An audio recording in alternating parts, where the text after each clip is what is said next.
Background లేని వాళ్ళు ఎవరైనా యాక్ట్రెస్ అమ్మాయిలు ఎస్పెషల్ ఇండస్ట్రీకి రావాలంటే definitely they have to go through commitment or casting couch. నేను చాలా సూపర్ఫిషియల్గా టచ్ చేస్తాయి టాపిక్స్, డీప్గా వెళ్తే ఇట్స్ థ్రెట్ ఫర్ మీ. కొంతమంది అమ్మాయిలు వచ్చి మాకు అలాంటివి ఏం జరగలేదు, మేము అందరం వర్క్ చేసుకుంటున్నాం కదా అని చెప్తూ ఉంటారు. ఏది నమ్మాలి? ఫర్ ఎగ్జాంపుల్, ఆకలి ఉంది వాడికి, ఆకలితో దొంగతనం చేశాడు. నువ్వు దొంగ అంటే వాడు ఒప్పుకోడు, వాడు చేసింది తప్పు, కానీ వాడు అవసరం వాడికి చేయించింది. నాకు మొగోళ్ళ మీద ఎంత కోపం ఉందో, ఆడోళ్ళు పవర్ఫుల్ పొజిషన్స్లో కూర్చొని ఎంతో మార్పు తీసుకురాగలిగే కెపాసిటీ ఉన్నవాళ్ళు సైలెన్స్ ఉంది చూసినరా. చెడ్డోడి తప్పుల కంటే మంచోడి మౌనం చాలా కోపం వస్తుంది. మిమ్మల్ని చంపేంతలాంటి నిజాలు మీరు దాచిపెట్టుకున్నారా రిగార్డింగ్ ఇండస్ట్రీ పీపుల్? నాకు మూవీ ఆఫర్ వచ్చింది అంటే కాల్ రికార్డింగ్స్ చేస్తా. Every conversation I save. చిన్నప్పుడు అంటారు చూడండి, కుటుంబం లేని ఆడది కుక్కలు చంపిన విస్తరాకు జీవితం అని.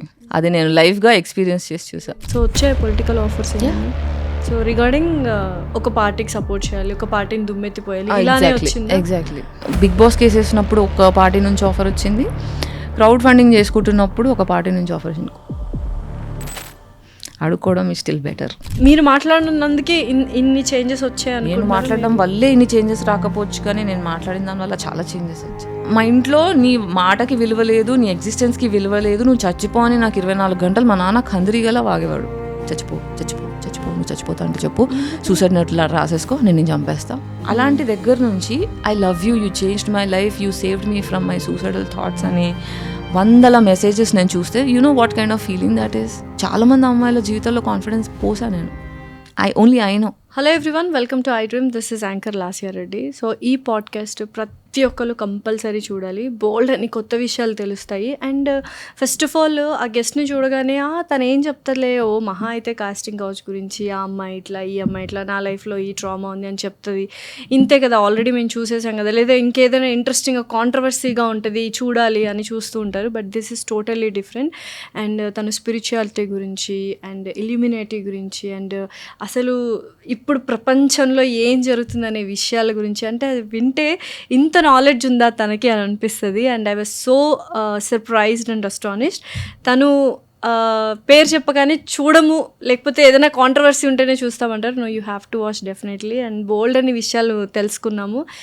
డెఫినెట్లీ అందరూ ఇన్నిసార్లు చెప్తున్నానంటే మొత్తం చూడండి, అర్థమైపోతుంది. She none other than actress, spiritual healer అని చెప్తాను ఇప్పుడు నేను. I can give it to her. Gayatri Gupta garu, let's shoot out some questions and you are going to enjoy really a beautiful conversation till the end. Hi Gayatri Gupta garu. Hi. ఎలా ఉన్నారు? నేను మస్తున్నా, మీరు ఎట్లున్నారు? Obviously super good. So ఏంటి అంటే హ్యూమన్స్కి డిఫరెంట్గా ఉంటారు, అంటే ఆలోచనకు తగ్గట్టుగా. ఆర్జీవ్ గారు ఎంతైతే డిఫరెంట్గా ఉంటారో అలా గాయత్రి గారు కూడా చాలా డిఫరెంట్గా ఉంటారు. ఎందుకలా? Why is that? అంటే డిఫరెంట్గా నేను ఫీల్ అవును, అందరూ అంటుంటారు. బట్ ఎందుకంటారా అని బాగా అబ్జర్వ్ చేస్తే నాకు అర్థమైంది ఏంటంటే, ఇప్పుడు ఆ న్యూరో డైవర్జెన్సీ, న్యూరోటిపికల్ అని 2 రకాల మనుషులు ఉంటారు. న్యూరో డైవర్జెన్స్ ఏంటంటే they root from justice and ఎర్త్కి కనెక్షన్ పెట్టుకున్న జాతి అనమాట. అంటే స్కేల్ ఆఫ్ 1 to 100 ఉంటారు. So high functioning autistic person అనమాట నేను. సో ఇప్పుడు ఒక న్యూరో డైవర్జెంట్ ఏంటంటే వాళ్ళు జస్టిస్కి దాటి they can't live their life. Okay. ఏం చేసినా మొరాలిటీ అనేది ఫస్ట్ బేసిక్గా love and morality are my basic core. సింపుల్గా అపరిచితుల్లో అంతే, ఆయన టైప్ అంతే. మొరాలిటీ, జస్టిస్, ఈ 2 చాలా, లవ్ ఈ చాలా ఇంపార్టెంట్ అనమాట.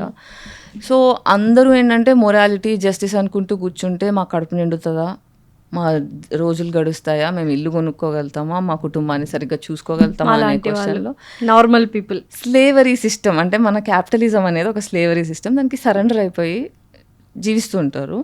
అంటే దేనికైనా we have a price to pay in life. Either you sacrifice your soul.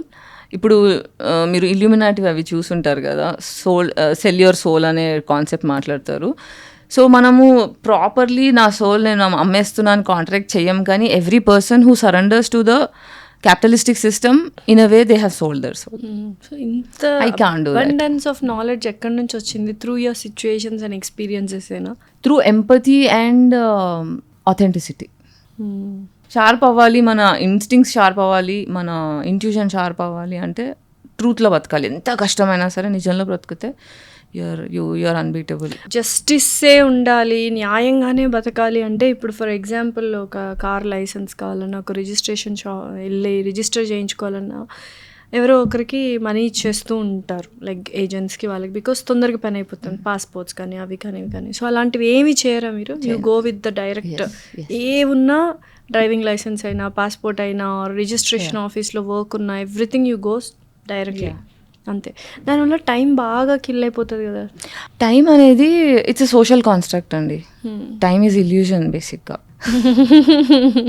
ఇప్పుడు 9 నెలలు మోస్తేనే మీరు పిల్లల్ని అంటారు. 9 నెలలు నాకు టైం లేదంటే ఇట్ వోంట్ ఉండదు. సన్ పొద్దున వస్తారు, రాత్రి వెళ్ళిపోతారు. నాకు టైం లేదు, నాకు టైం ఇంకా కావాలి, వర్క్ చాలా ఉంది, నువ్వు అప్పుడే 18 అవర్స్ కాగా, సారీ నీకు ఒక సైకిల్ కాగా నువ్వు వెళ్ళిపోతా, రాత్రికి వెళ్ళిపోతా అంటే అట్లా కుదరదు, నాకు సన్లైట్ కావాలంటే nature doesn't give a shit. తొందరలో ఉంది మనం. సో గాయత్రి గారు అంటే కొంతమంది చూసే పర్సెప్షన్ వేరుంటుంది. ఆఫ్టర్ నేను మీతో మాట్లాడిన తర్వాత వి షేర్డ్ సో మెనీ థింగ్స్, తర్వాత మీరు ఇంత అంటే ఇంటెలెక్చువలా, ఇంత నాలెడ్జ్ ఉందా అంటే, నాకు తెలియని కొన్ని టర్మినాలజీస్ కూడా యూజ్ చేస్తూ దానికి ఎక్స్ప్లెయిన్ చేస్తుంటే ఐ వాజ్ అస్టానిష్డ్ అనమాట. ఇదెందుకు, ఈ కాంట్రవర్సీ పార్ట్ ఎందుకు you are expressing to people, why not that thing? So ఇప్పుడు నా పాడ్కాస్ట్లో అనుకోండి, ఐ కెన్ కంట్రోల్ నా ఇమేజ్, నేను కంట్రోల్ చేసుకోగలుగుతా. ఇంటర్వ్యూస్లో ఏమవుతుంది, it's not my projection. Interview ఆ కంపెనీ, ఆ స్టూడియో, ఆ మీడియా హౌస్ వాళ్ళ ప్రొజెక్షన్. సో ఇప్పుడు నేను కాంట్రవర్సీలా ఎందుకు కనిపిస్తున్నాను అంటే, వాళ్ళు నన్ను అంతకన్నా ఎక్కువగా చూడలేకపోతున్నారు. టైటిల్స్ అంతకన్నా ఏమంటారు, రెస్పెక్ట్ ఇవ్వట్లేదు. ఒక ఆడదాన్ని ఆన్లైన్లో అంటే ఇప్పుడు సోషల్లీ ఒక ఉమెన్ని how sexy she looks, how beautiful she looks అనే చూస్తాం, కానీ ఆమె ఇంటెలెక్చువాలిటీని రెస్పెక్ట్ చేసేంత ఎవల్యూషన్ మన మీడియా హౌసెస్కి లేదన్న నా ఫీల్. సో 7 వసంతాలు మూవీ చూసారా? 7 వసంతాలు లేదు. అందులో లైక్ ఒక డైలాగ్, ఫేమస్ డైలాగ్ ఉంటుంది, నా తెలివిని అందంతో పోల్చకు, అందం వల్ల ఇది వచ్చిందనుకో, నా టాలెంట్ని గుర్తించు, నా స్కిల్ని గుర్తించు, దానివల్ల నన్ను పొగిడితే నేను చాలా హ్యాపీగా ఫీల్ అవుతుంది ఒక అమ్మాయి అన్నట్టుగా. It was a wonderful movie అనమాట. సో ఆ కైండ్ ఆఫ్ థాట్స్ ఎక్కువగా కనిపిస్తూ ఉన్నాయి. సో ఈ కాంట్రవర్సీలోకి ఎందుకు వెళ్ళాల్సి వచ్చింది అంటే, గాయత్రి గారు అసలు ఫిదాలో ఫస్ట్ టైం అందరికీ బాగా పరిచయమైన పర్సన్, ఫుల్ బ్రేక్ త్రూ ఇచ్చింది. సో నెక్స్ట్ ఆ తర్వాత అందులో వాళ్ళ అక్క క్యారెక్టర్, ఫిదా సినిమాలో సాయి పల్లవి గారు అక్క క్యారెక్టర్ చేసిన తను కూడా ఇప్పుడు మంచి మూవీస్ చేస్తున్నారు. మీరు ఎందుకని స్టాప్ అయిపోయారు అంటే, మీరు వాయిస్ రైజ్ చేయడం వల్ల స్టాప్ అయిపోయారని అనుకుంటున్నారా, లేదా జస్ట్ ఆపర్చునిటీస్ రాలేదు దానివల్ల స్టాప్ అయ్యారు? So why am I artist, నేను ఒక యాక్టర్. ఓకే, సో ఈ యాక్టర్ని కూడా నేను 2 విధాలుగా చూస్తా. డబ్బుల కోసం నేను యాక్టర్ అయ్యానా, నా సోల్ని నేను ఆర్టిస్ట్గా ఎక్స్ప్రెస్ చేయడానికి నేను ఆర్టిస్ట్ అయ్యానా? ఇప్పుడు ఒక 10 సినిమాలు ఉన్నాయి. ఓకే, ఫిదా తర్వాత నేనైనా శరణ్య, ఆమె అక్క క్యారెక్టర్ చేసిన అమ్మాయి. ఎన్ని సినిమాలు గుర్తున్నాయి మీకు? ఫిదా కాకుండా శరణ్య ఎన్ని సినిమాలు పేర్లు చెప్పండి నాకు. వెబ్ సిరీస్ లేవో కొన్ని, కానీ పేర్లు గుర్తుండవు, మీరు మర్చిపోతారు ఆ సినిమాలు. ఇక్కడ క్వాలిటీ వర్సెస్ క్వాంటిటీ. ఇప్పుడు నేను అవసరమే, నాకు డబ్బులు అవసరమే, we want projects. I'm so happy Sharanya is doing great, and తను ఒక వండర్ఫుల్ సోల్ కూడా, అంటే బంగారం శరణ్య. కాకపోతే ఒక girl next door and very sweet heart. అయితే నేను ఎట్లా చూస్తా అంటే, ఈ సినిమా చేస్తే నా సోల్ ఎంత సాటిస్ఫై అవుతుంది. ఒక ఆర్టిస్ట్గా how much am I able to enjoy my existence in this. అంటే చేసే ప్రతి project it's an art form. Okay, film making, story telling is an art.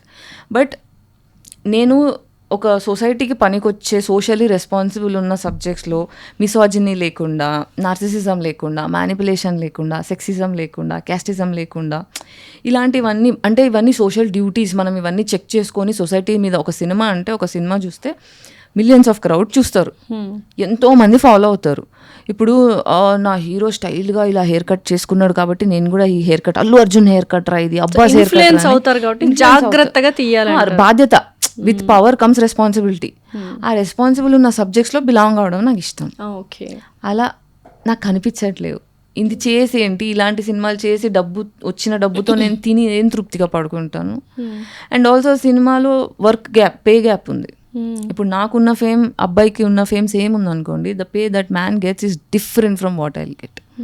అది ఆబ్వియస్లీ అన్ని చోట్ల ఉంది, అంటే ఎస్పెషలీ మన ఇండస్ట్రీలో. ఇప్పుడు నేను సెక్షువల్ ఎక్స్ప్లాయిటేషన్ ఎంటర్టైన్ చేస్తే తప్ప నేను I cannot make big money అని ఆ విషయం నాకు క్లియర్గా అర్థమైపోయింది.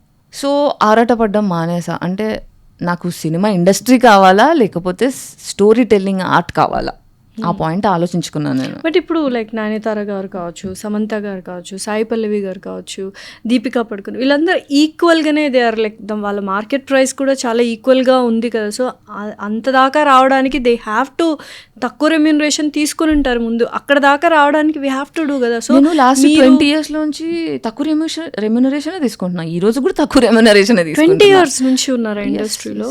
ఓ, ఫిదా రాకముందు నుంచి యువర్ దేర్, 2006 నుంచి I have been here. Okay.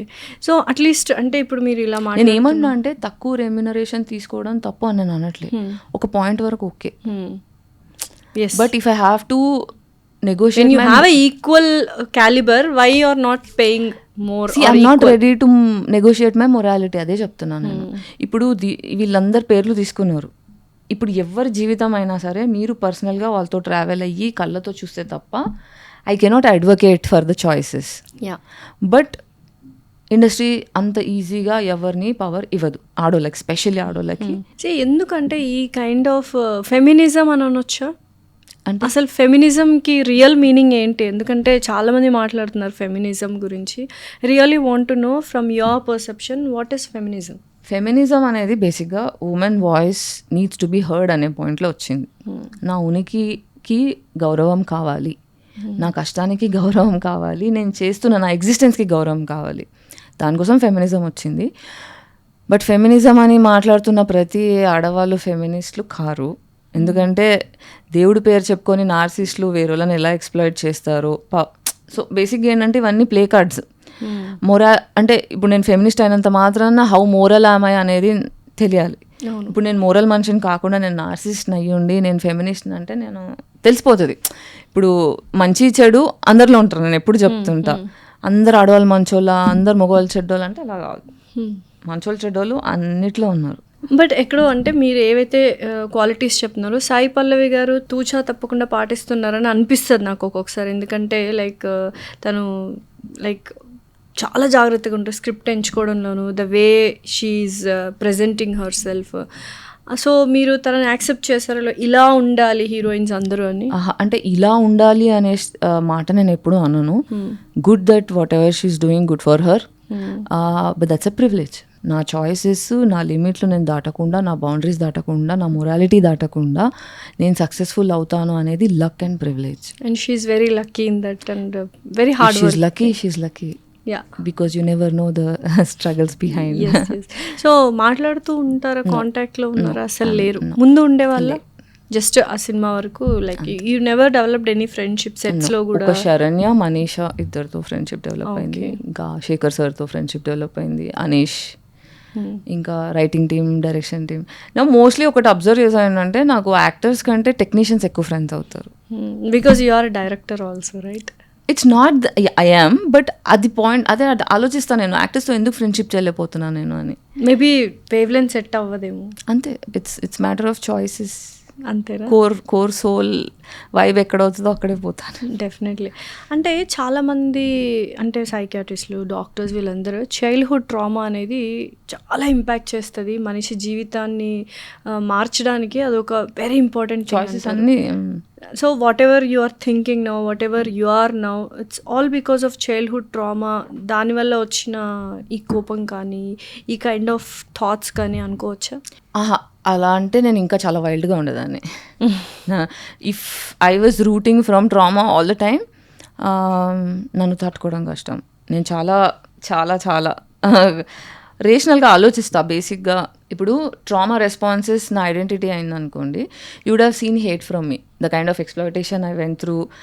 తగిలిన దెబ్బలు కానీ, ఆ జరిగిన ఎక్స్ప్లాయిటేషన్ కానీ, ఇవి నార్మల్ పర్సన్కి జరిగితే హేట్ చూపిస్తారు. నువ్వు నన్ను హేట్ చేసావు కాబట్టి నేను నిన్ను హేట్ చేస్తా అని, లేదా అట్లీస్ట్ రివెంజ్ అయినా, అట్లీస్ట్ నా జస్టిస్ కోసం నేను కరెక్ట్గా మాట్లాడున్నా, either I would have got killed by now. నేనేంటంటే నన్ను ఒకరు హర్ట్ చేశారనుకోండి, అంటే మిమ్మల్ని చంపేంతలాంటి నిజాలు మీరు దాచిపెట్టుకున్నారా regarding industry people? Industry, society. అమ్మాయికి ఫ్యామిలీస్ లేదు, సపోర్ట్ సిస్టమ్ లేదు అంటేనే యూ వల్నరబుల్. చిన్నప్పుడు అంటారు చూడండి, కుటుంబం లేని ఆడది కుక్కలు చింపిన విస్తరాకు జీవితం అని. అది నేను లైఫ్గా ఎక్స్పీరియన్స్ చేశారు. ఏంటి ఆ కైండ్ ఆఫ్ సిచ్యుయేషన్స్ ఎందుకు వచ్చాయి? అంటే కైండ్ ఆఫ్ అంటే ఇప్పుడు ఇన్సల్ట్స్ అని ఇవన్నీ you face so many things కదా, ఆ సిచ్యుయేషన్స్ ఎందుకు వచ్చాయి? Because you don't have any family అన్నా, లేకపోతే ఒంటరిగా ఉన్నానే ఈ సిచ్యుయేషన్స్ వచ్చాయా, లేకపోతే ఆ సిచ్యుయేషన్స్లోకి నెట్టబడి ఉందా, ఏంటి అసలు? ఇప్పుడు మనకి షాడో వర్క్ అని ఒకటి ఉంటుంది. అంటే మనము సర్వైవల్ మోడ్లో పెట్టి, అంటే నీకు డబ్బులు సంపాదిస్తేనే నీకు విలువ సమాజంలో, నువ్వు స్కూల్లో ఫస్ట్ వస్తేనే నీకు రెస్పెక్ట్ ఇస్తా, నువ్వు డబ్బులు సంపాదిస్తేనే నీకు రెస్పెక్ట్ ఇస్తా, నా ఎక్స్పెక్టేషన్స్ నువ్వు ఫుల్ఫిల్ చేస్తేనే నేను నీకు రెస్పెక్ట్ ఇస్తా అనే సమాజం ఉంది. అందులో ప్రతిసారి ఓకే అమ్మ నాన్నని ఇంప్రెస్ చేయాలి, స్కూల్లో ఫస్ట్ ర్యాంక్ తెచ్చుకోవాలి, ఇక్కడ నుంచి స్టార్ట్ అవుతుంది. ప్రతిసారి యాజ్ అ సోల్ మనం అందరినీ ఇంప్రెస్ చేస్తూ బ్రతకాలి అనేది చిన్నప్పటి నుంచే స్కూల్ నేర్పించేది. నాకు ఎందుకు ఎడ్యుకేషన్ సిస్టమ్ మీద కోపం అంటే, education system trains you to become a slave. అది మన రూట్. ఓకే, స్కూల్లో మొనోటనస్ డ్రెస్లు అందరూ సేమ్ ఉండాలి. నాకు అప్పుడు అడిగితే ఎందుకు అందరూ యూనిఫామ్ వేసుకోవాలంటే ఈక్వాలిటీ అనేది. ఓ దట్ ఈస్ స్కూల్ అనిపించింది. బట్ పెద్దగైనాక డైవర్సిటీని కిల్ చేస్తున్నారు కదా, ఎక్కడ ఈక్వాలిటీ ఉంది? అది ఈక్వాలిటీ కాదు అది. సో ఫస్ట్ స్కూల్లో మా ప్రిన్సిపల్ ఒకసారి నన్ను కొట్టారు. ఎప్పుడు కొట్టారంటే, మా డాడీ మా మమ్మీకి బొట్టు తీసుకొచ్చారు, స్టోన్ డైమండ్స్ది. అది చాలా బాగుంది, సో నేను స్కూల్కి పెట్టుకెళ్తా కదా, మా ఫ్రెండ్స్ అందరికీ చూపిస్తాను. చిన్నపిల్ల నేను 7th ఉన్నా. సరే అని చెప్పి మా మమ్మీ పెడితే అది బొట్టు పెట్టుకొని వెళ్ళా. మొత్తం క్లాస్లో అందరూ భలే ఉంది నీ బొట్టు, భలే ఉంది బొట్టు అని చెప్పి మాట్లాడుకుంటుంటే మా ప్రిన్సిపల్ చూసి చంపగలి కొట్టాడు. అది స్కూల్కి ఇలాంటి బొట్టు పెట్టుకొస్తావా నువ్వు, అది ఇదని చాలా ఇన్సల్ట్ చేశారు. కూర్చొని ఆలోచించా, నేను ఏం తప్పు చేశాను, why couldn't he come with, అంటే పీస్ఫుల్గా ఎందుకు మాట్లాడలేదు? నేను ఒక చైల్డ్ని కదా, దీనికోసం నన్ను కొట్టాల్సిన అవసరం ఏముండే? హోంవర్క్ చేయకపోతే క్లాస్ టీచర్ బయట నిల్చోబెట్టేది. ప్రిన్సిపల్ రౌండ్స్కి వస్తున్నాడు, బయట నిల్చున్న వాళ్ళందరినీ కట్టెబెట్టి కొడితే వాచిపోయేది, ఆ వారం రోజులు వాచిపోయేది చెయ్యి. అలా స్కూల్లో కొట్టేవాళ్ళు. మా ప్రిన్సిపల్ వస్తున్నారు అనగానే అందరు ఇట్లా ఇట్లా వణుకుతారు. మళ్ళీ ఆయనతో మాట్లాడండి, ఈజ్ ద కూలెస్ట్, భలే మాట్లాడతారు. బట్ పిల్లలు ఇలా అబ్యూస్ కదా, ఇదంతా అబ్యూస్ ఆబ్వియస్లీ. సో ఈ ఎడ్యుకేషన్ సిస్టమే మనని తొక్కేస్తుంది. సో నేనేంటంటే ప్రతిదీ క్వశ్చన్ చేస్తాను. నేను చిన్నప్పటి నుంచే క్వశ్చన్ చేస్తున్నా. ఇంట్లో ఇప్పుడు నువ్వు ఇలా చేయాలి అలా చేయాలంటే ఇది కరెక్ట్ కాదు కదా, అంటే నువ్వు మాట్లాడొద్దు, నువ్వు ఎదురు జవాబు చెప్పొద్దు. సో నేనేంటంటే నా క్వశ్చన్స్ మీరు దాచిపెడుతున్న మీ షాడోస్ని నేను మిర్రర్ చేసి చూపిస్తాను అనమాట. సో అది నేను కావాలని చేయను, దట్ ఈస్ మై పర్సనాలిటీ. నాకు నిజాలు మాట్లాడడం అలవాటు అయిపోయింది, నిజాల్లో బ్రతకడం అలవాటు అయిపోయింది. నాకు అదే ప్రశాంతత. అంటే when I sleep with peace that I have not cheated anybody, manipulated anybody, and I have living my true authenticity. ఇండస్ట్రీలో చాలా స్ట్రగుల్స్ ఫేస్ చేశారు అని విన్నాను, అండ్ చాలాసార్లు మీరు ఓపెన్ అప్ అయి మాట్లాడారు. నిజంగానే అండ్ కొంతమంది అమ్మాయిలు వచ్చి మాకు అలాంటివి ఏం జరగలేదు, మేము అందరం వర్క్ చేసుకుంటున్నాం కదా అని చెప్తూ ఉంటారు. ఏది నమ్మాలి? మీరు నిజాలు చెప్తారు కాబట్టి మీది నమ్మాలా, వాళ్ళ అబద్ధాలు అనుకోవాలా? అది ఇప్పుడు 100 చెప్తారు, ఏది అర్థం చేసుకోవాలి ఏది నమ్మాలి అనేది మన మీద ఉంటుంది, ఎవరి ఎక్స్పీరియన్సెస్ వాళ్ళవి. But most of the time ఇప్పుడు నాకు కూడా అంటే ఇవన్నీ వింటుంటే నేను ఏమన్నా ఎర్రిపుష్పన్నా, ఇవన్నీ చూస్తూ అనుభవిస్తూ అబద్ధాలు వింటుంటే సరేలే ఎవరికి వాడు. ఇప్పుడు సొసైటీలో నేను వాళ్ళకి నెక్స్ట్ ఆపర్చునిటీ రావడానికి అది కప్పిపుచ్చేసే ఆపర్చునిటీస్ కావాలి. రెండోది నేను ఇలాంటి పని చేశాననే పని షేమ్ఫుల్గా ఫీల్ అవుతున్నారు కాబట్టి దాని గురించి మాట్లాడడం ఇష్టం లేదు. ఇప్పుడు దొంగతనం చేశాడు ఒకడు, వాడు ఆకలితో చేశాడు. ఫర్ ఎగ్జాంపుల్ ఆకలి ఉంది వాడికి, ఆకలితో దొంగతనం చేశాడు. నువ్వు దొంగ అంటే వాడు ఒప్పుకోడు, వాడు చేసింది తప్పు, కానీ వాడు అవసరం వాడికి చేయించింది, వాడు దొంగ అని వాడు ఒప్పుకోడు, అంతే. బట్ ఇక్కడ మీరు ఇంత నిక్కచ్చిగా ఉన్నా కూడా క్యారెక్టర్ అసాసినేషన్ చేసే వాళ్ళు చేస్తూనే ఉంటారు కమెంట్స్ రూపంలో. ఈ జడ్జ్మెంట్స్ని ఎలా తీసుకుంటున్నారు? బికాజ్ ఒక కైండ్ ఆఫ్ కోపం వచ్చేస్తుంటుంది అని, నేను ఏ తప్పు చేయకుండా నన్ను ఇన్ని మాటలు అంటున్నారు అన్న కోపం కానీ ఆక్రోషం కానీ, అది ఎలా యూ విల్ బీ కూల్ అవుతూ ఉంటారు వాటిని? మనము ఎప్పుడు కోపం వస్తుంది అంటే మనకి సెల్ఫ్ అవేర్నెస్ లేనప్పుడు. అంటే వాడు నిన్నేమన్నాడో అది నిజమా కాదు కదా, అంటే వాడి పర్సెప్షన్ని నువ్వు ఓన్ చేసుకుంటున్నావు. నీ కోపం వస్తుందంటే నీ గురించి నీకు తెలీదా? ఏంటో నీకు తెలుసు కదా, వాడేవాడు నిన్ను జడ్జ్ చేయడానికి, వాడు చేస్తున్నాడు అంటే వాడు నిన్ను అలా చూడాలనుకుంటున్నాడు, అది నువ్వు చేసుకోవాలనుకుంటున్నావా? మీకు ఒక సామెత చెప్తా, మీకు ఒక చిన్న స్టోరీ చెప్తా. ఇది మా స్కూల్లో మా టీచర్ చెప్పారు, that changed my game. Like స్కూల్లోంచి నేను ఎందుకు ఇలా అయిపోయాను అనేది ఇది స్టోరీ చేంజ్డ్ మై లైఫ్. చెప్పండి. పాతకాలంలో బ్రాహ్మణులు స్పిరిచువాలిటీ మీద ఫోకస్ చేయడానికి sect of Brahman group they use to sit and అంటే మనం స్పిరిచువాలిటీ యాక్సెస్ చేయాలి అంటే వర్క్ క్యాపిటలిజంలో ఇన్వాల్వ్ కాలేం కాబట్టి భిక్షాటన చేసుకొని ఫుడ్ తినేవాళ్ళు. సో ఎవరైతే దేవుడి ధ్యానంలో ఉంటారో వాళ్ళకి సొసైటీ ఫుడ్ పెట్టాలన్నమాట. సో ఇంటికి వెళ్ళి భవతి భిక్షాన్ దేహి అని అడుక్కొని వాళ్ళు తెచ్చుకున్న ఫుడ్. సో ఇది బేసిక్గా ఏంటంటే గ్రాటిట్యూడ్ మీద నడుస్తుంది స్పిరిచువాలిటీ అనేది. So I have to like humility కావాలి, గ్రాటిట్యూడ్ కావాలి, ఈ రెండింటి మీద ఉన్నప్పుడే మనకి స్పిరిచువాలిటీ తగులుతుంది లైఫ్లో. సో ఎప్పుడైతే బ్రాహ్మణుడు ఒక ఇంటికి వెళ్ళి ఒక ఆవిడని అడుగుతాడు అనమాట, భవతి భిక్షాన్ దేహి అని అనగానే, ఇంత తాటి చెట్టులా పెరిగావు, నీకు పని చేసుకొని తెచ్చుకో, డబ్బులు తిండి తెచ్చుకో, వెళ్ళి ఇక్కడ నుంచి అని నోటికి వచ్చినట్టు చాలా దూషిస్తుంది. దూషిస్తే ఆయన సర్లే అని నవ్వుకుంటూ వెళ్ళిపోతుంటాడు. పక్కన ఒక అతను చూసి, ఏంటండి మీరు నన్ను మాట్లాడుతుంటే మీకు కోపం రావట్లేదా, మీరు అలా ఎలా వదిలేస్తారు, మీరు బ్రాహ్మణుడు, మీరు చేసే పనికి ఆమె రెస్పెక్ట్ ఇవ్వాలి, ఆమెకి ఎందుకు అర్థం కావట్లేదు, ఇది దైవ కార్యం చేస్తున్నారు మీరు, ఆ మాత్రం రెస్పెక్ట్ ఇవ్వద్దా అంటే, చూడు బ్రో, నేను మీకు ఒక 2 ఆవులు అమ్మాను, మీరు కొనుక్కోలేదు, ఎవరు అవుతాయి ఆవులు? అనేవి అవుతాయి. ఆమె నన్ను దూషించింది, అవి నేను స్వీకరించలేదు, ఎవరు అయ్యాయి? అది ఆమె కర్మ, నాది కాదు. ఆమెకే వెళ్తాయి కర్మ అంతా. It will. సో ఈ మన ఉద్దేశం ప్యూర్ ఉన్నప్పుడు, మన ఇంటెన్షన్స్ అనేవి క్లియర్ ఉన్నప్పుడు, ఒక మనిషి మనని దూషించినప్పుడు అది వాళ్ళ చెడు కర్మ అవుతుంది. అది నేను ఓన్ చేసుకుంటే నేను డిప్రెషన్లోకి వెళ్తా, రిసెంట్మెంట్లోకి వెళ్తా, కార్టిజాల్ పెరుగుతుంది, ఆరోగ్యం ఖరాబ్ అవుతుంది. అది ఎంతవరకు అవసరం మనకి? సో ఇండస్ట్రీకి రావడానికి కారణాలు ఏమిటి అసలు? ఇండస్ట్రీలో అనుకున్నారా ఎప్పుడైనా చిన్నప్పుడు యాక్ట్రెస్ అవ్వాలి అని థాట్తోనే వచ్చారా, లేకపోతే it just happened by accident? Actress అవ్వాలని ఎప్పుడు అనుకోలేదు. I wanted to be a singer first. ఏదో ఒకటి చేసి అమెరికాకి వెళ్ళిపోయి ఎన్రిక్ ఇగ్లేసియస్ తో పాట చేద్దాం అలా కోరికుండే. ఎవరికి? Enrique Iglesias. Yeah, huge crush, childhood crush. Obviously అందరికీ ఉంటుంది. అప్పుడు ఏమైందంటే పాటలు చేద్దాము అని యూఎస్ ట్రయల్స్లో మా పేరెంట్స్ నన్ను పాస్పోర్ట్ చింపేసేవాళ్ళు, చేసుకొని లేదు. ఎందుకు? యూఎస్ వెళ్ళలేదు, ఏం లేదు, ఇండియాలోనే ఉండాలి అంటే, సరే ఓకే ఫైన్ అని, ఏం చేయగలుగుతా చూద్దామని అలా. అండ్ స్కూల్లో ఉన్నప్పటి నుంచి నాకు విక్స్ యాక్షన్ 500 అని పేరు పెట్టారు అనమాట మా school friends. Vicks action 500 Gayatri గారి పేరు ఏంటది కొత్తగా? స్కూల్లో ఒకసారి మా సార్ నన్ను ఫుల్ తిట్టాడు. క్లాస్లో జాంపండు తింటున్నా దొరికాను. సార్ పాపం ఏ కోపంలో ఉన్నాడో నా మీద కోపం చూపించేసరికి ఐ వాజ్ అంటే the kind of insult sir did, I'm suppose to cry, but నాకు ఏడుపు రావట్లేదు, ఎందుకంటే I don't deserve that. And he's showing his anger. ఎవరి మీదో కోపం నా మీద చూస్తున్న విషయం నాకు అర్థమైంది, నా కోపం రావట్లేదు, కానీ నా క్లాస్లో నా పరు అని చెప్పి ఇంకా ఇట్లా ఫేస్ ఇలా పెట్టుకొని వచ్చి నా సీట్లో కూర్చున్నా. ఇప్పుడు నేను ఏడవకపోతే నా పరువు పోతుంది అని చెప్పి అలా గ్రౌండ్కి స్టేర్ చేస్తూ కళ్ళు ఇలా కన్ను కొట్టకుండా అలా కూర్చుంటే కళ్ళ నుంచి నీళ్ళు వచ్చాయి. నీళ్ళు రంగు అనుకుంటూ ఓవర్ యాక్షన్ చేసిన. ఇవన్నీ మా క్లాస్ బాయ్స్ చూస్తున్నాను. నేను అమ్మా గాయత్రి నువ్వు యాక్టింగ్ చేసినట్టు అనుకుంటూ నవ్వుకుంటూ ఇట్లా పెట్టుకొని ఓవర్ యాక్షన్ చేస్తున్నా. మా సార్ వచ్చి సారీ చెప్పాడు, నేను ఏదో కోపంలో ఉన్న తిట్టానంటే, ఇట్స్ ఓకే సార్ అనుకుంటూ వచ్చి నవ్వుకున్నా. నవ్వుకునేసరికి ఇంకా మా క్లాస్ బాయ్స్ నాకు విక్స్ యాక్షన్ 500 అని పేరు. యాక్షన్ క్వీన్ అనమాట. సో ఇండస్ట్రీకి ఎలా వచ్చారు? అది ఎలా జరిగింది? ఫస్ట్ సాక్షిలో యాంకర్గా స్టార్ట్ చేసా. అంతకుముందు చాలా ఆడిషన్స్ ఇచ్చాను. చాలా మంది యాంకర్ టు యాక్ట్రెస్ అయిపోయారు కదా. ఈవెన్ టెస్టింగ్ ఫేజ్ కదా, మేల్స్ అందరూ ఇక్కడ, తమిళ వాళ్ళు ఇక్కడ, ఎవ్రీవన్. అంటే యాంకర్ నుంచి యాక్టర్గా ఎవరు అవుతారు అంటే, మనకి ఫైనాన్షియల్ సోషల్ సర్కిల్ ప్రివిలేజెస్ లేనప్పుడు మోస్ట్లీ అలా అవుతుంది.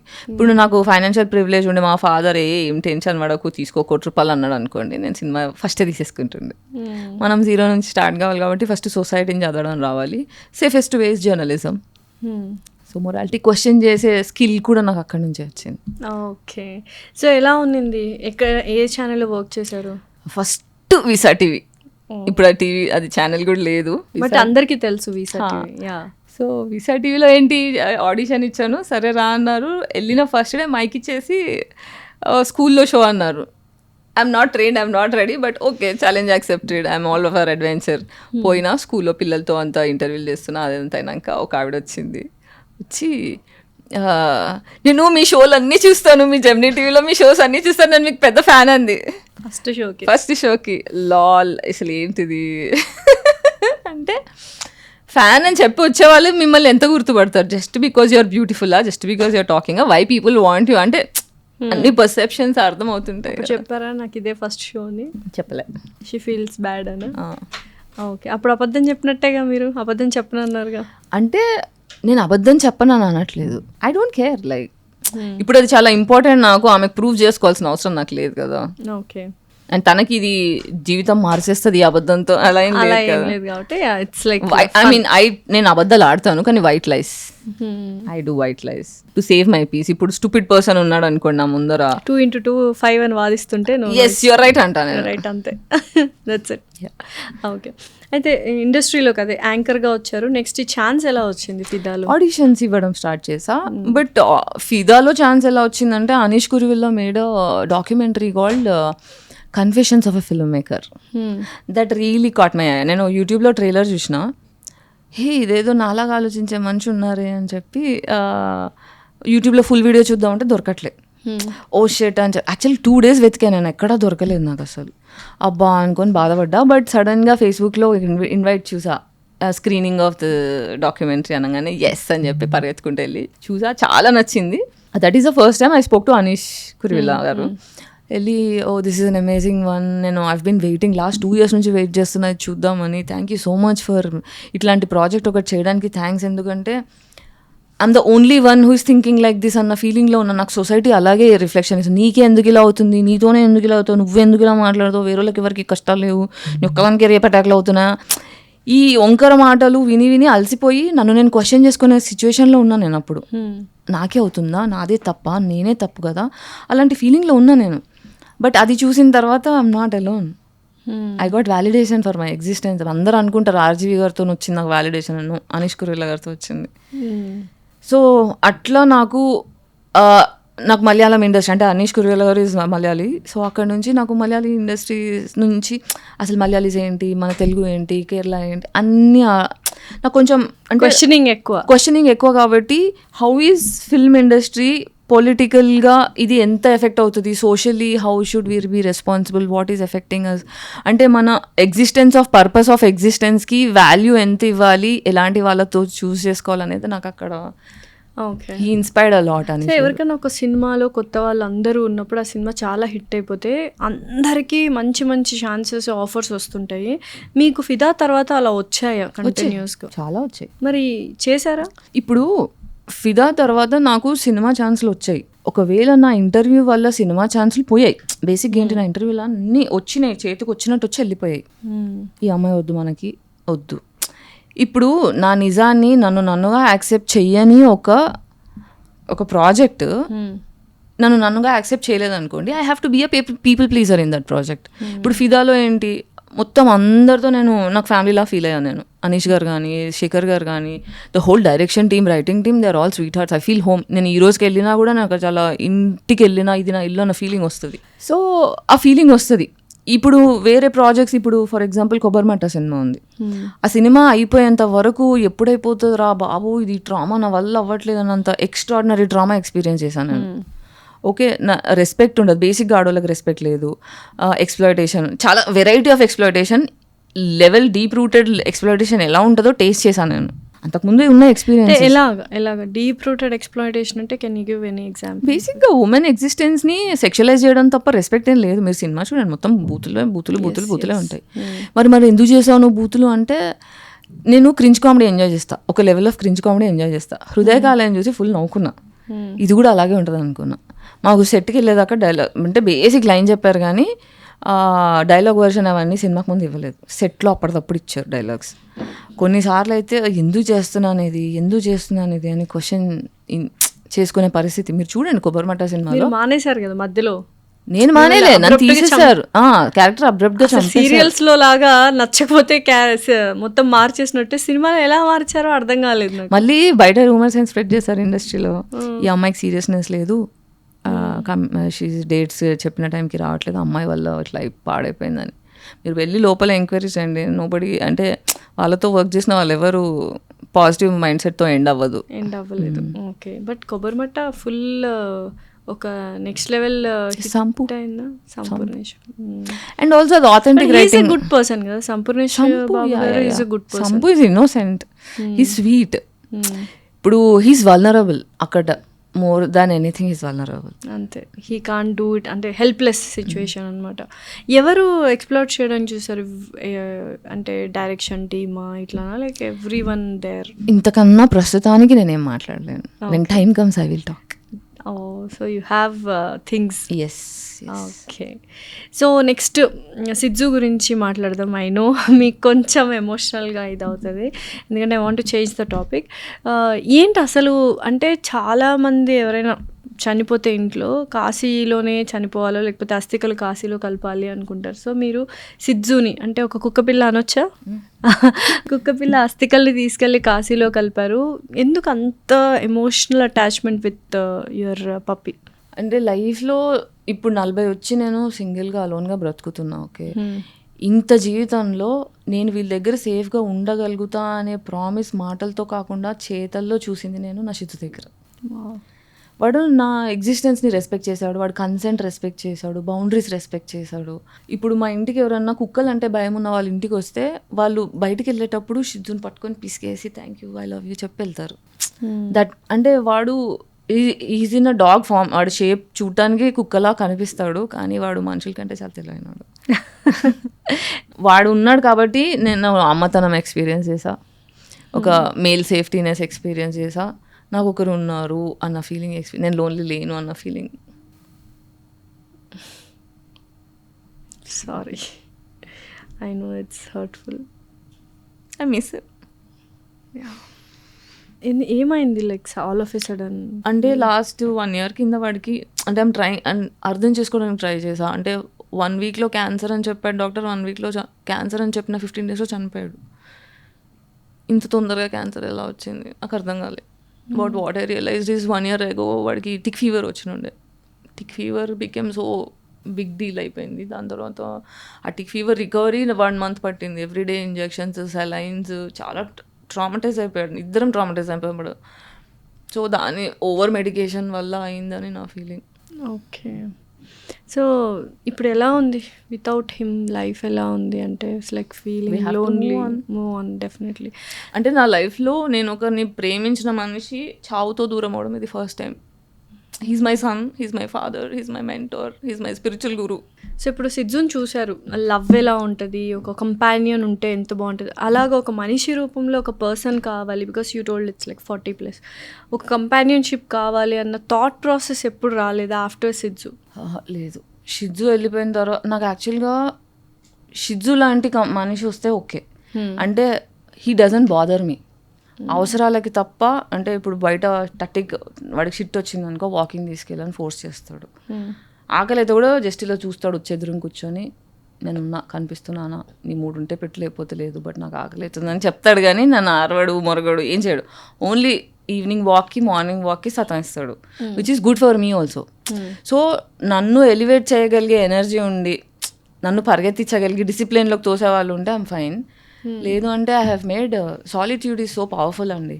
వన్స్ మీకు సాలిట్యూడ్ ఆ టేస్ట్ చూసారనుకోండి, ఇంకా రిలేషన్షిప్ జోక్లాగా అనిపిస్తాయి. Relationship is luxury. కానీ ఒక మనిషి ఉండాలి లైఫ్ లాంగ్. పిల్లలు మనతో ఉండరు, తల్లిదండ్రులు మనతో ఉండరు, సో ఒక పార్ట్నరే మనతో లైఫ్ లాంగ్ ఉంటారు. ప్రతి మనిషికి ఒక మనిషి తోడు అని అంటూ ఉంటారు కదా, అదే గ్యారంటీ ఉందా అంటున్నా.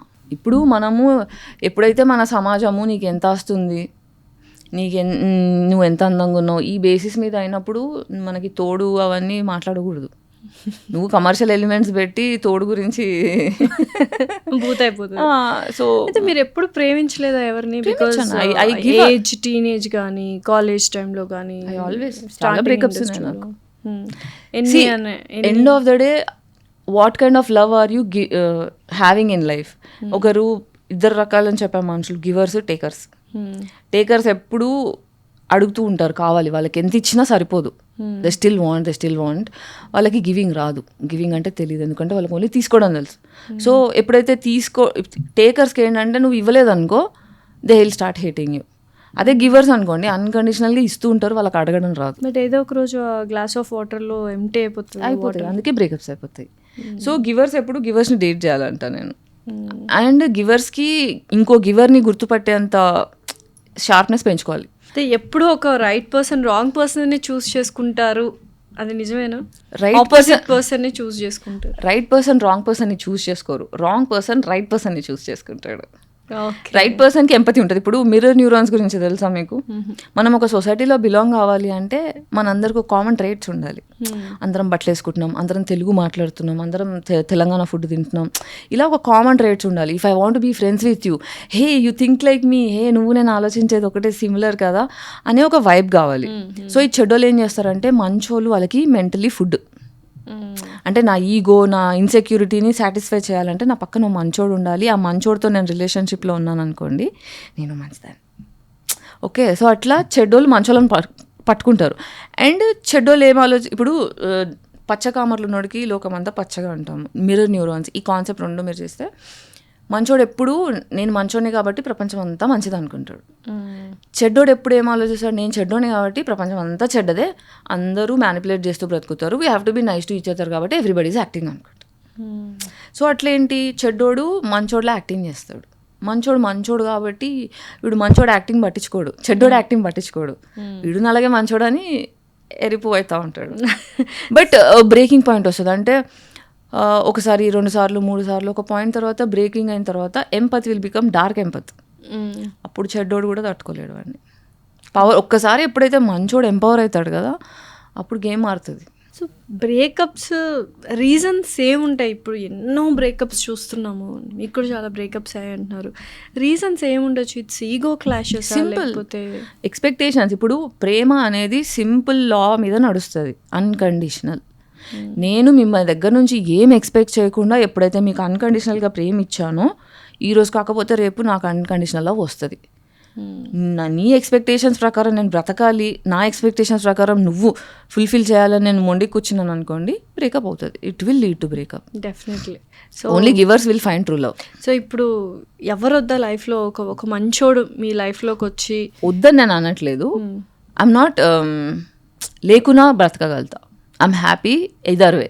Okay. If I'm having, I'm happy. If I don't have, I'm still happy. So current projects ఏం చేస్తున్నారు మీరు? నా స్టోరీ ఎగ్జిక్యూట్ చేసే పనిలో ఉన్నా. It's all mess. అంటే షిజ్జు చనిపోయిండు, ఆ 1 month అలా అయిపోయింది, హాస్పిటల్స్ తిరిగి దాని తర్వాత కాశీ వెళ్ళొచ్చా. I wanted to do my ritual with him. తర్వాత అది మాట్లాడి మనం ఎటో వెళ్ళాం. అసలు కాశీలోనే ఎందుకు సిజ్జు అస్థికలు కలపాలనిపించింది? అంటే కాశీలో మోక్షం వస్తుంది అంటారు కదా, ఈ ఎర్త్ నుంచి ఇది లాస్ట్ జన్మ నాకు వాడికి, ఇంకొద్దు ఈ మనుషులు వద్దు, ఈ క్యాపిటలిజం వద్దు, ఈ చెత్త మనుషుల మధ్యలో బ్రతకాలని లేదు.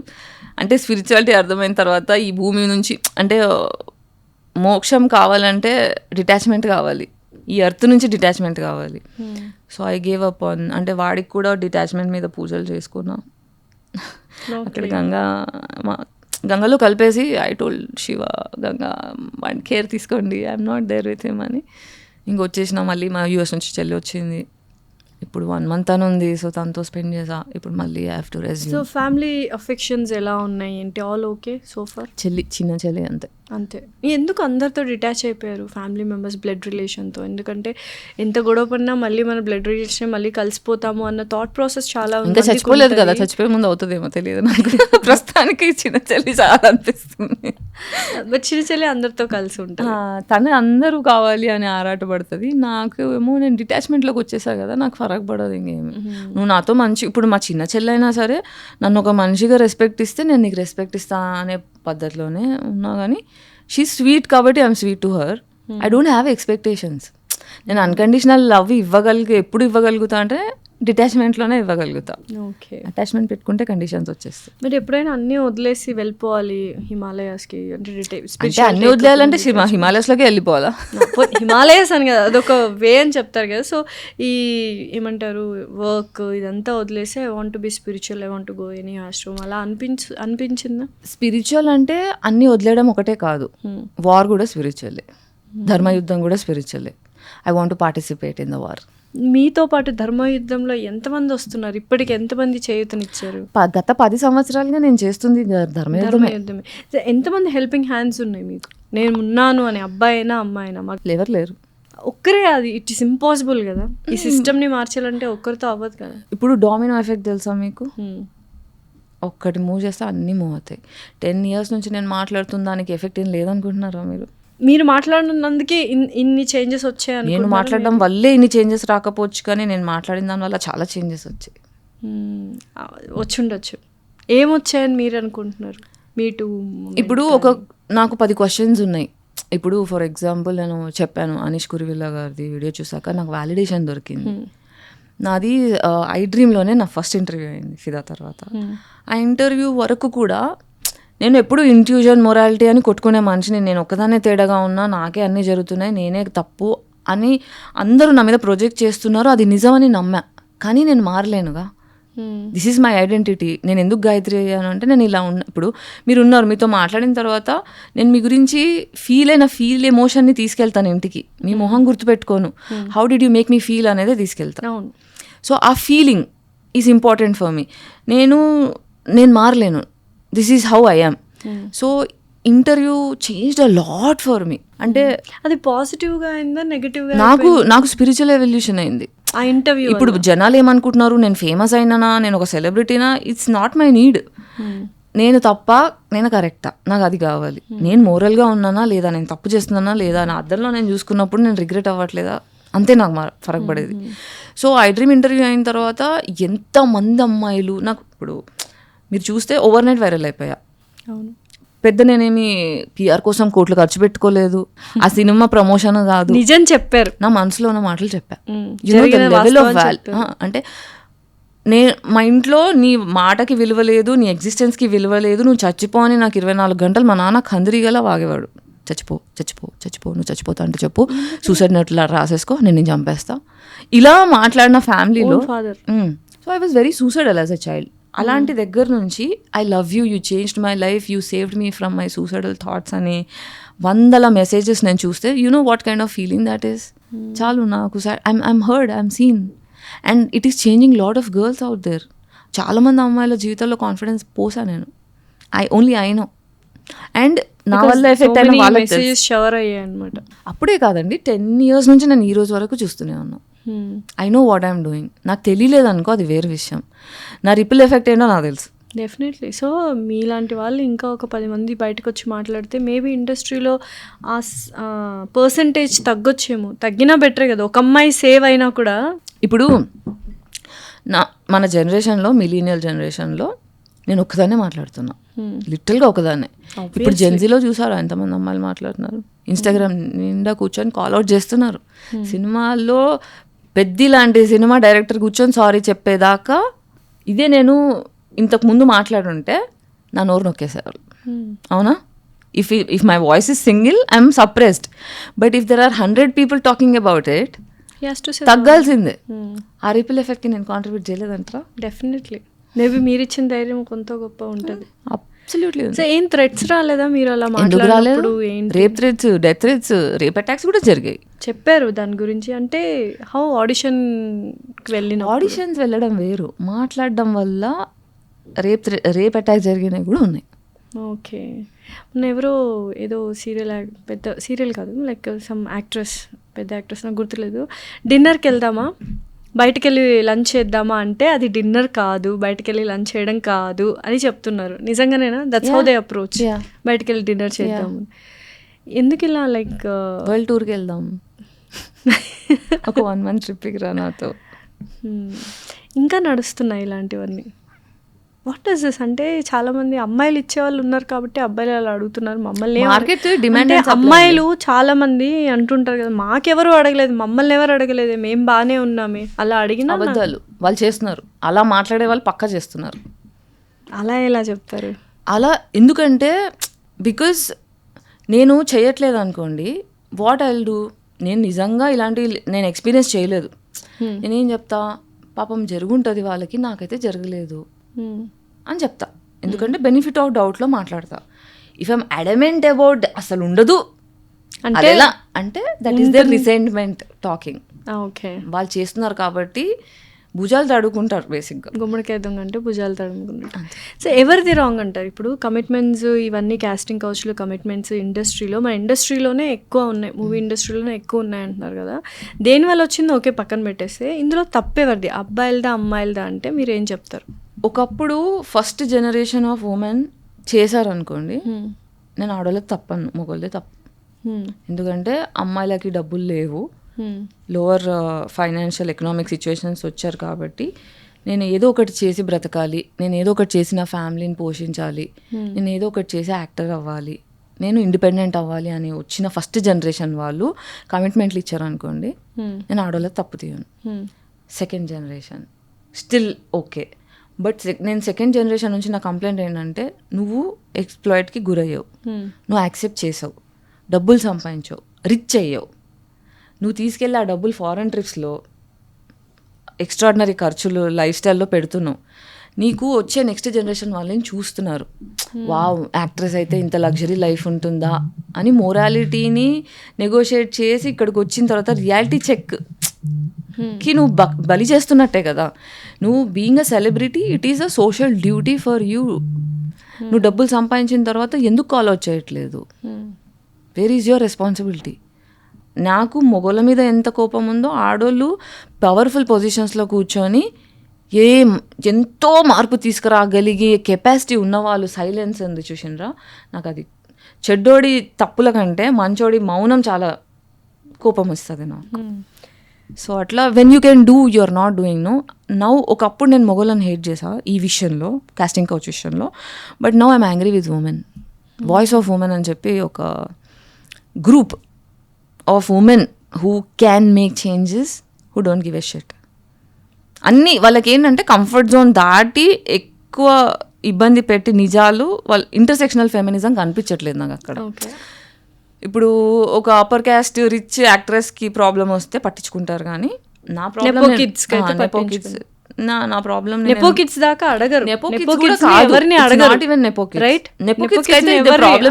ప్రాబ్లం ఉండదు, ఎవరిని అడగరు. కానీ అలా కూడా అనలే. మొన్న లక్ష్మక్క వీడియో చూసాను నేను, ఒకటి ఏదో ఇన్ఫ్లుయెన్సెస్ అదే చెప్పాను నేను. లక్ష్మి గారే, మంచి లక్ష్మి గారే మాట్లాడినట్టున్నారు, లంచ్కి వెళ్దామా అదే అనుకుంటా. యా, సో తనకి మూర్తి గారు ఇట్లా మీ బట్టల గురించి ఏజ్ గురించి కామెంట్ చేసినప్పుడు, for her to address that she had to go through so much. And అది తీసేయమని ఎంత సావగొట్టారు చుట్టుపక్కల అందరూ. If a celebrity like her who can do lot of things, if she's facing that, what about common man like me? What about common అంటే ఇప్పుడు rich ఉంటేనే, డబ్బులు ఎక్కువ ఉంటేనే, ఇన్ఫ్లుయెన్స్ చేయగలిగి ఉంటేనే తప్ప మిగతా వాళ్ళకి యాక్ట్రెస్ అయ్యే art, story telling, art experience చేసే హక్కు లేదా?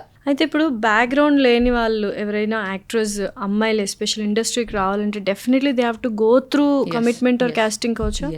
అది లేకుండా ఎవరు చేయలేదా ఇప్పటిదాకా? ఎవరు చేయలేదా అంటే, నేను డిప్లొమాటిక్గా ఆన్సర్ ఇవ్వాలి కాబట్టి ఐ డోంట్ నో అని చెప్తా, but it is what it is. కానీ నిజంగానే అలా జరుగుతుంటుంది. చాలా మంచి డైరెక్టర్స్ ఉన్నారు, లైక్ వెరీ గుడ్ పీపుల్ ఉన్నారు, లైక్ సందీప్ రెడ్డి వంగ గారు మీకు హెల్ప్ చేశారనుకుంటే నేను నచ్చాలి కదా. ఆయనకి నా మీద కరుణ ఉంది, యాక్టర్ అన్న లేదేమో. Why should I expect? అయితే అయింది, లేకపోతే లేదు. And I'm not desperate that వీళ్ళతో వాళ్ళతో పని చేయాలి, నాకు అట్లేం లేదు. నేను ఆమె స్టోరీ టెల్లర్, నాకు సినిమాలు వచ్చినాయా, డబ్బులు ఉన్నాయా, నేను స్టోరీ తీస్తా, డబ్బులు లేవా ముచ్చట పెడతా. బట్ స్టిల్ ఫినాన్షియల్గా యు ఆర్ నాట్ స్టేబుల్ అని చెప్పారు మీరు నాతో. సో ఫినాన్షియల్గా స్టేబుల్గా ఉండాలి, ఫినాన్షియల్గా కొంచెం ఎదగాలి అన్నప్పుడు కొన్ని things I'm not telling like compromise అవ్వాలి అని, అడ్జస్ట్ అవ్వచ్చు కదా. ఏం అడ్జస్ట్ అవ్వమంటున్నారు? కొన్ని అంటే ఇప్పుడు మీరు ఇలా ఓపెన్గా చెప్పడం వల్లే ఈ ప్రాబ్లమ్స్, నాకు ఆఫర్స్ రావట్లేదు అంటున్నారు. కొంతమంది ఏంటి ఆఫర్స్ వస్తున్నాయి అంటున్నారు, కొన్ని ఆఫర్స్ వచ్చిన వాటికి వెళ్ళొచ్చు కదా, where they are not asking any commitment. మనకి ఇండిపెండెన్స్ రాకముందు బ్రిటిష్ రూల్ చేస్తున్నారు మనని. ఫ్రీడమ్ ఫైటర్స్ వాళ్ళ లైఫ్ సాక్రిఫైస్ చేసి ఫైట్ చేశారు. అయ్యా మీరు ఎందుకు చచ్చిపోయేదాకా తెచ్చుకున్నావు భగత్ సింగ్, నువ్వు అడ్జస్ట్ అవ్వాల్సింది కదా అని చెప్తారా మీరు? Yes. So you don't want to adjust, but how you want to survive financial things? నన్ను అర్థం చేసుకొని ఎంపథైజ్ చేసుకునే వాళ్ళు ఉన్నారు. బతుకుతున్నా కదా, ఏం లేకుండా కూడా బ్రతుకుతున్నా, నడుస్తుంది. బట్ ఎప్పుడు అనిపించలేదా మంచి ప్రాజెక్ట్స్ చేయాలి, మంచి క్యారెక్టర్ ఆర్టిస్ట్ అవ్వాలి అన్న తపన? మంచి క్యారెక్టర్ ఆర్టిస్ట్ కాంప్రమైజ్ అవ్వమని అనట్లేదు, కానీ అట్లీస్ట్ వస్తున్న ఆఫర్స్ అయినా యాక్సెప్ట్ చేసి వెళ్ళొచ్చు కదా అంటున్నా. ఇప్పుడు నన్ను ఇబ్బంది మేబీ మీ దగ్గర ఇంకొంచెం డబ్బులు ఉంటే, కొంతమంది కాంటాక్ట్స్ పెరిగితే, you may ask other people to help you in this journey. ఇప్పుడు నాకేం ఇబ్బంది పెట్టకుండా, సెక్షువల్ అబ్యూస్ ఎక్స్పెక్ట్ చేయకుండా ప్రాజెక్ట్స్ వస్తే నేను ఎందుకు చేయను? ఏంటి ఇప్పుడు ఇంత రైస్ చేసిన తర్వాత కూడా మిమ్మల్ని సెక్షువల్ అంటే కమిట్మెంట్ కావాలని అడుగుతున్నారు జనాలు? వాళ్ళకి ఎంత ధైర్యం? మీరు బయట పెట్టేస్తారు కదా అలా అంటే. ఏమో మరి నాకు అదే అర్థం కావట్లేదు. I'm surprised. సో మీ దగ్గర నిజంగానే ఇప్పటికీ you have that proofs and all, evidences and all, you're waiting to 10 years నుంచి. నాకేంటంటే బేసిక్గా నేను ఇది సేఫ్టీ కోసం స్టార్ట్ చేసా. నాకు మూవీ ఆఫర్ వచ్చింది అంటే కాల్ రికార్డింగ్స్ చేస్తా. So every conversation I save. అంటే ఫస్ట్ సెక్షువల్ అబ్యూస్ తర్వాత నుంచి నేను జమ చేయడం స్టార్ట్ చేసిన. సో అలా ఉన్నాయి. అంటే నా సెల్ఫ్ ప్రొటెక్షన్ కోసం if I'm in a danger I will use this అని. సో ఆ కాపీస్ అన్నీ ఒక 10 years నుంచి ఒక 10 friends దగ్గర, జర్నలిస్ట్ నాకు మంచి కనెక్షన్స్ ఉన్నాయి. అంటే నేను సైలెంట్ అని మాత్రం ఐఎమ్ పవర్లెస్ అయితే కాదు. So I have scattered the information everywhere. ఇప్పుడు నేను ఉన్నా లేకున్నా ఇన్ఫర్మేషన్ ఏదో రోజు బయటకు వస్తాయి. బట్ కొంతమంది అమ్మాయిలు they are blackmailing in reverse way. వాళ్ళ గురించి ఏమంటారు? Narcissistic women. వాళ్ళు ఉన్నా లేకున్నా ఫరగూడదు, పురుగులతో సమానం. నువ్వు ఒక సోషల్ రెస్పాన్సిబుల్ ప్లాట్ఫామ్లో, పవర్ఫుల్ ప్లాట్ఫామ్లో కూర్చొని ప్రివిలేజెస్ ఎంజాయ్ చేస్తూ నువ్వు సోషల్ రిఫర్మేషన్ కోసం పనికిరాని సెలబ్రిటీ విలువెంత? ఇప్పుడు ప్రస్తుతం దేశమంతా యుద్ధం చేస్తున్నాం, దేశమంతా న్యాయం కోసం కొట్టుకుంటున్నాం. ఒక్క సెలబ్రిటీ నోరిప్పట్లే. వీళ్ళకి ఫ్యాన్ బేస్ ఎందుకు? వీళ్ళకి అర్హత లేదు. ఏ పెద్ద హీరోలకి ఒక్కరు చూపియాడి మాట్లాడుతున్నారా? దేశము హంగర్ స్ట్రైక్ మాట్లాడుతున్నారు కదా, ఏం మాట్లాడుతున్నారు అసలు? ఈ సెలబ్రిటీకి మేము ఫ్యాన్స్ అని ఫ్యాన్ అసోసియేషన్స్ అంతా జోక్. ఇంకోటి నాకు అనిపించదు, అరే మేల్కోండ్రా మీరు, పరిస్థితి మీరా వాళ్ళ అంటే మిమ్మల్ని కూడా గుడిపిచ్చేస్తారు. లైట్ తీసుకొని జీవితాల మీద ఫోకస్ చేసుకోండి. వేస్ట్ అండి. సెలబ్రిటీస్ అంతా కూడా ఏంటంటే దేనికి పనికి వస్తారు? ఒక అమ్మాయికి రెస్పెక్ట్ ఇవ్వరు, సెక్షువల్ ట్రామా ఇస్తూ ఉంటారు, ఎక్స్ప్లాయిట్ చేస్తూ ఉంటారు. సినిమాలో మొత్తం మిసాజనీ, ఎక్స్ప్లాయిటేషనే. ఇప్పుడు మీరు సినిమా నేను కూర్చోబెట్టి ఓకే నేను డైరెక్టర్ని హీరోని బ్లేమ్ చేస్తున్నా, పక్కన పెడదాం. వాళ్ళు తీసిన సినిమా పట్టుకరండి, కూర్చోబెట్టి డికోడ్ చేస్తాను నేను సైకాలజీ. ఎంత ఎంత గొప్ప సినిమాలు తీసారు వీళ్ళు, గొప్పోళ్ళు. అంటే ఇప్పుడు పెద్ద పెద్ద సినిమాల్లో కూడా ఒక ఐటమ్ సాంగ్ అనేది పెడుతున్నారు. దేనికి అంటే కలెక్షన్స్ కోసం. అంటే ఒక అమ్మాయిని లేకపోతే ఒక ఫీమేల్ని అలా సెక్షువల్గా గ్లామరస్గా చూపిస్తేనే టికెట్స్ వస్తాయనా ఏంటి? ఇది ఎలా నడుస్తుంది అంటే, ఇప్పుడు క్యాపిటలిజం మొత్తం ఏంటంటే స్కేర్సిటీని క్రియేట్ చేయాలా, సప్లై చేయాలా. ఇప్పుడు ఆడవాళ్ళందరూ, ఒకప్పుడు మన సొసైటీలో ఇది కవర్ చేసుకునే వాళ్ళు కింద స్కర్ట్స్ ఉండేవి. బేసిక్గా మనకు 7 చక్రాలు ఉంటాయి కదా, 7 చక్రాల మీద సూర్యరశ్మి పడాలి. So we're not this conservative. ఒకప్పుడు మన బ్రిటిష్ రాకముందు మనకు బ్లౌజులు అనేది కూడా లేవు. సో అలాంటి టైంలో స్టిల్ ఉమెన్ వేర్ సేఫ్. ఎందుకంటే we're not a sexually deprived country. Objectify చేసి చూపించలేదు, వాడిని రెచ్చగొట్టలేదు. సో ఇంకొకటి ఏంటంటే సెక్షువల్ డిసిప్లిన్ అనేది మెయింటైన్ చేసింది సొసైటీ. ఇప్పుడు మనం ఏంటి, అమ్మాయి ఉంది, ఇప్పుడు ఏ అమ్మాయినే everybody is moving around through lust. ఇప్పుడు నేను ఐఎమ్ పాన్ సెక్షువల్. ఓకే, నేను పాన్ సెక్షువల్ అయ్యి ఉండి నేను ఎప్పుడు చూడు నేను లవర్ కోసం వెతకట్లే, నేను మనుషుల సాంగత్యం కోసం వెతుకుతున్నా. So every time I try to meet a person and try to make friends, they are approaching with lust.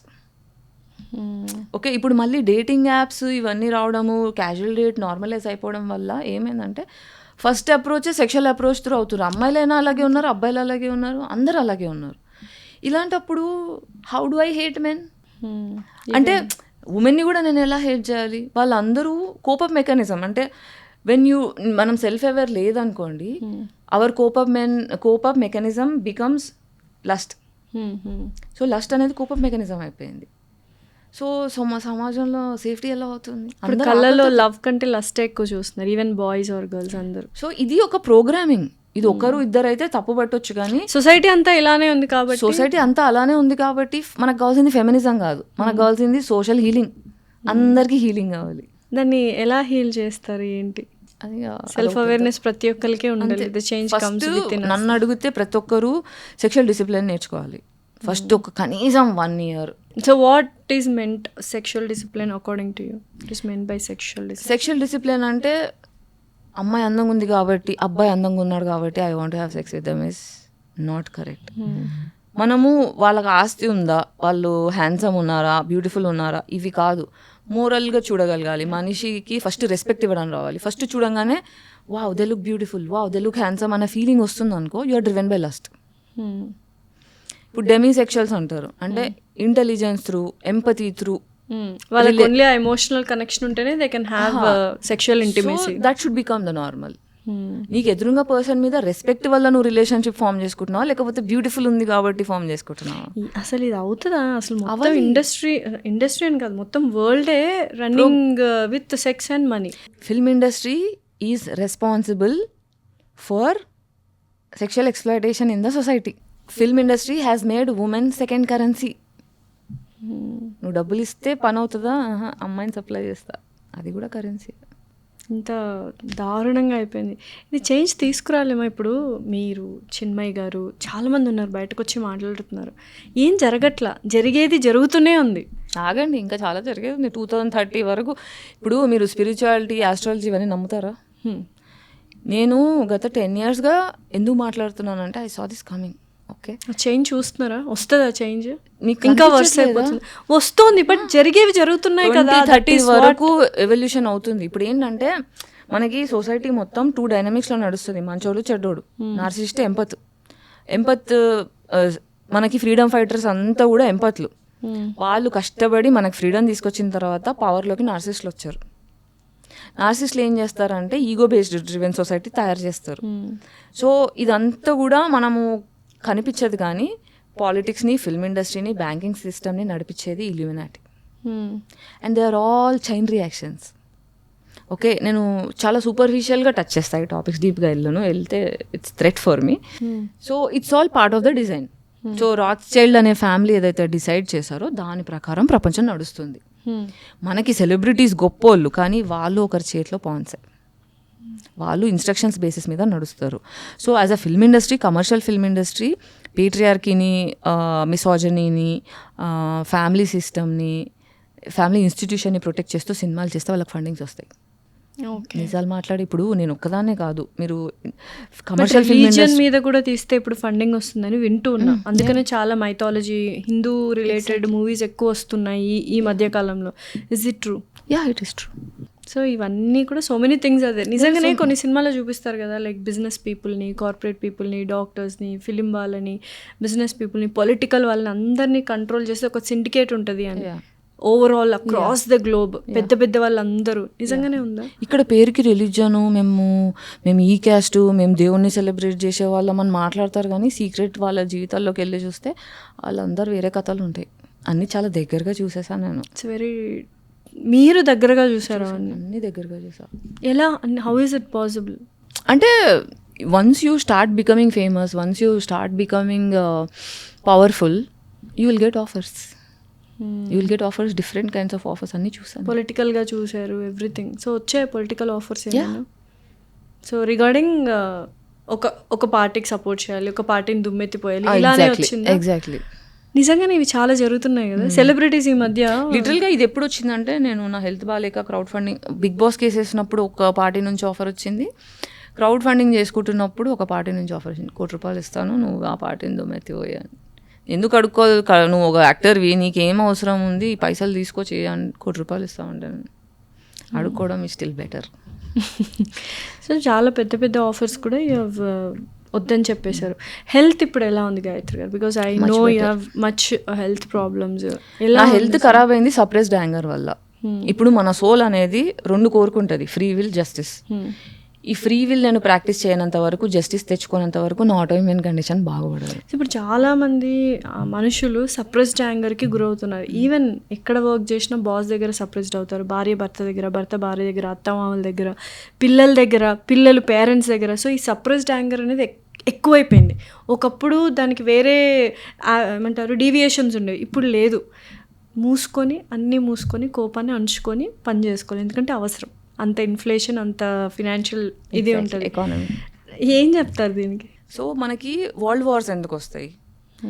ఇప్పుడు ఈ ఇల్యూమినాటి డిజైన్ అని చెప్పాను కదా, ఇది ఎలా అవుతుందంటే ఒక రిచెస్ట్ ఫ్యామిలీ డిజైన్ చేసేది స్లేవరీ సిస్టమ్, హైరార్కీ. క్యాపిటలిజం అనేది హైరార్కీ.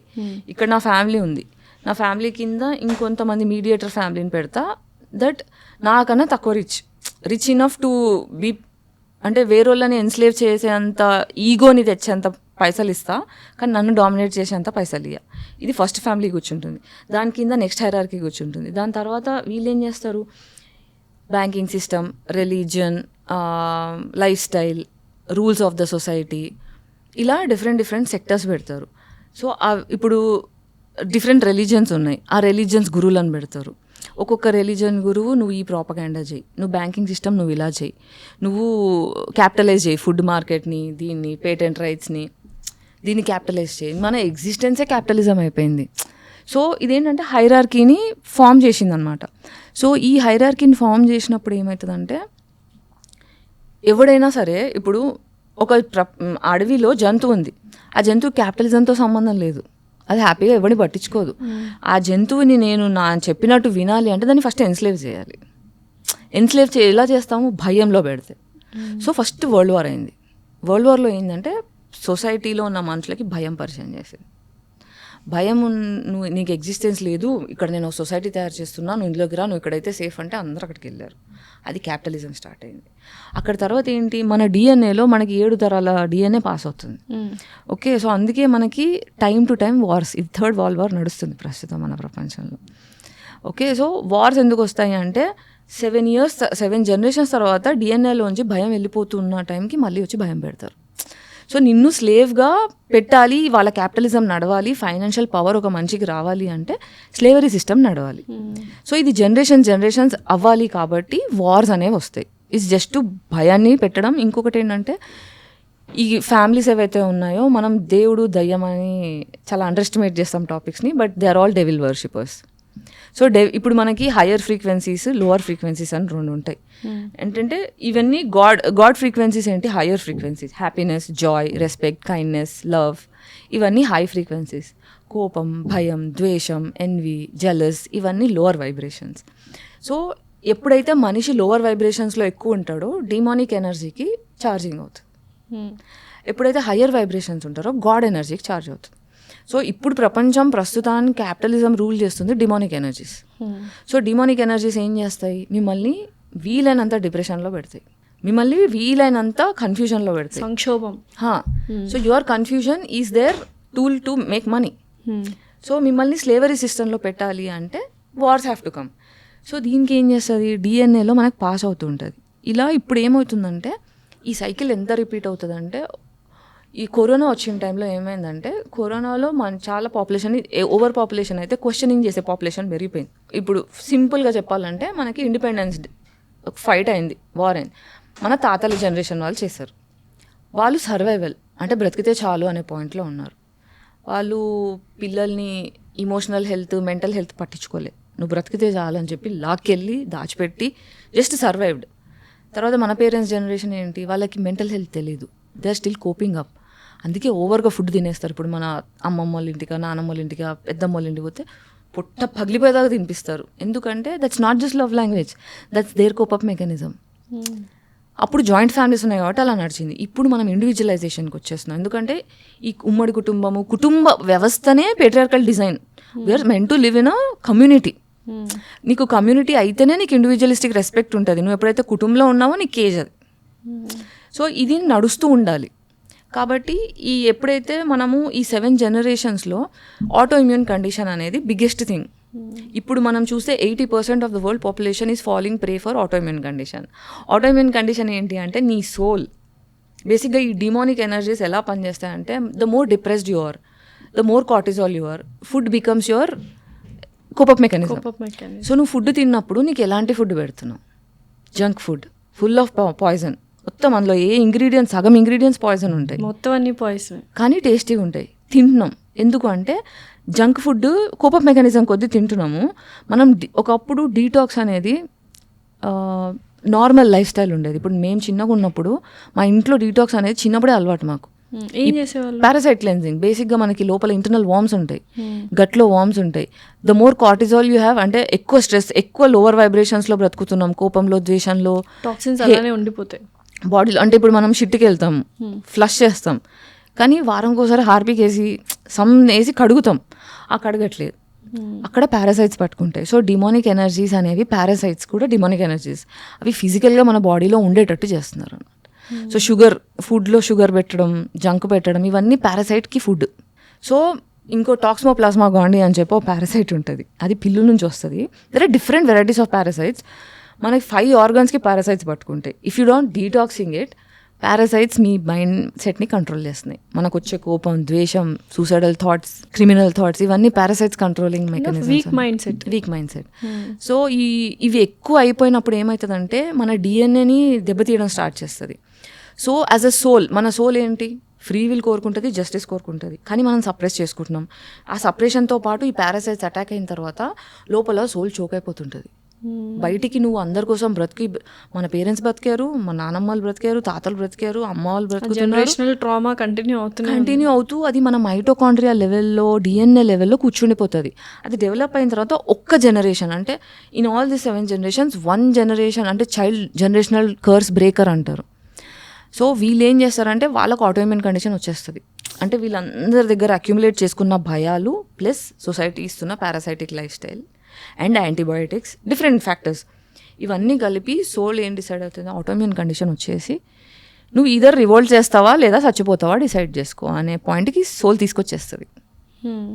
మనము సోల్స్, ఇప్పుడు మా అమ్మ నాన్నకు అన్నారు కాబట్టి నేను పుట్టానని మనం మాట్లాడతాం, కానీ స్పిరిచువల్ జర్నీ స్టార్ట్ అయినాక నాకు అర్థమైంది ఏంటంటే we come to this planet, we choose our parents, we choose our task, we choose our wars.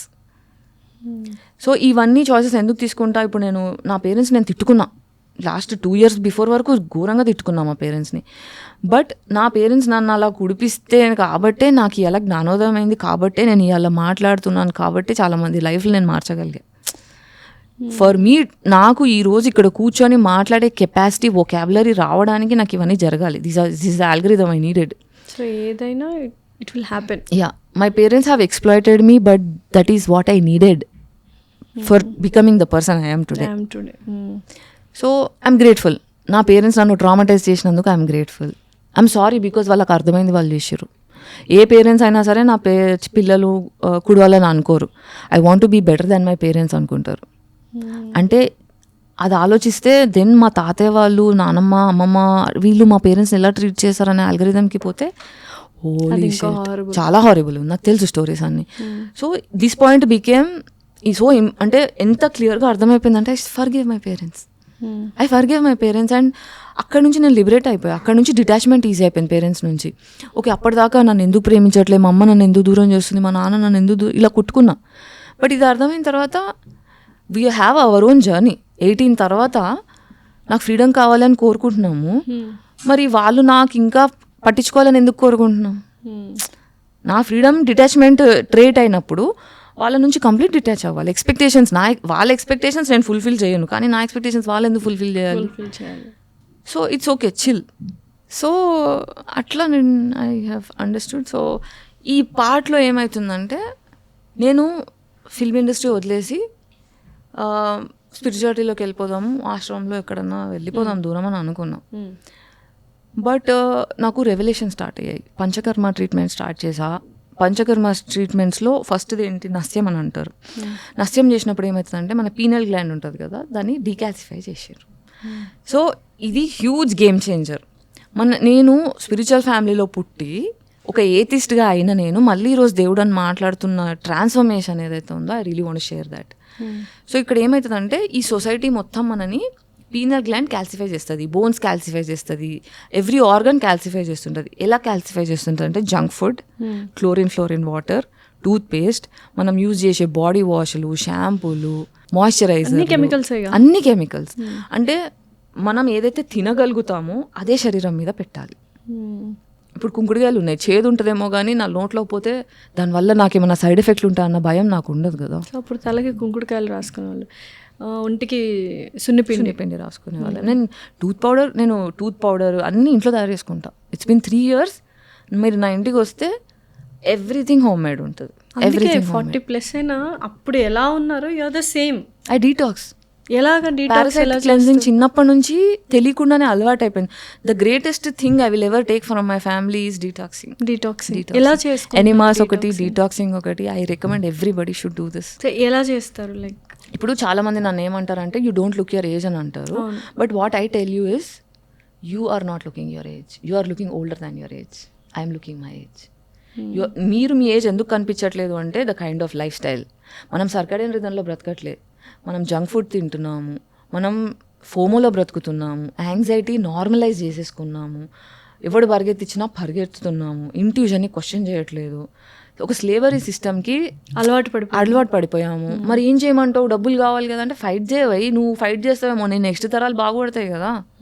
నీ తాత చెయ్యలేదు కాబట్టి ఈరోజు నువ్వు స్లేవ్గా ఉన్నావు, మీ నాన్న చేయలేదు కాబట్టి నువ్వు స్లేవ్గా ఉన్నావు. నువ్వేం చేస్తున్నావు మరి? రేపు నీ పిల్లలు కూడా మా నాన్న చేయలేదు కాబట్టి నేను గుడుస్తున్నాయాలని ఏడుస్తారు. You become a revolution, or you're passing the responsibility to your kids. You become the change. You become the change. లేదు అంటే you will pass autoimmune condition to your kids that will mess their life, that they will become a revolution. ఈ revolution అనేది natural order. Okay, మనిషి free will justice practice చేసేది earth natural order. ఈ Illuminati design ఎప్పుడైతే వచ్చి మొత్తం order మార్చేసిందో humanity will evolve to that. ఇప్పుడు మనం జెన్జీని ఎందుకు కంట్రోల్ చేయలేము? ఇప్పుడు మిలీనియల్ జనరేషన్, పాత జనరేషన్లు అన్నీ జెన్జీ మీద పడి ఏడుస్తారు. వీళ్ళు ఎవరికి వినరు, వీళ్ళకి అట్లా. మనం మిలీనియల్స్ విన్నాం కదా, మనం అటు వినలేక ఇటు మనకు నచ్చింది చేయలేక నాకు తెలిసి ద మోస్ట్ నలిగిపోయిన అండ్ గాడిదలు. అటు రిచ్ అవ్వలేము, ఇటు వాల్యూస్ని చంపుకోలేము, అటు మోరల్స్ని వదిలేయలేము, ఇటు ఎంజాయ్ చేయాలి. మధ్యలో సప్రెస్ ఎవరైనా 90s, I mean to say millennials, అంతే కదా. సో ఇప్పుడు జెన్జీ వాళ్ళు ఏంటి? They are rebels. ఇప్పుడు నేను నచ్చిందే చేస్తా బై, అంతే.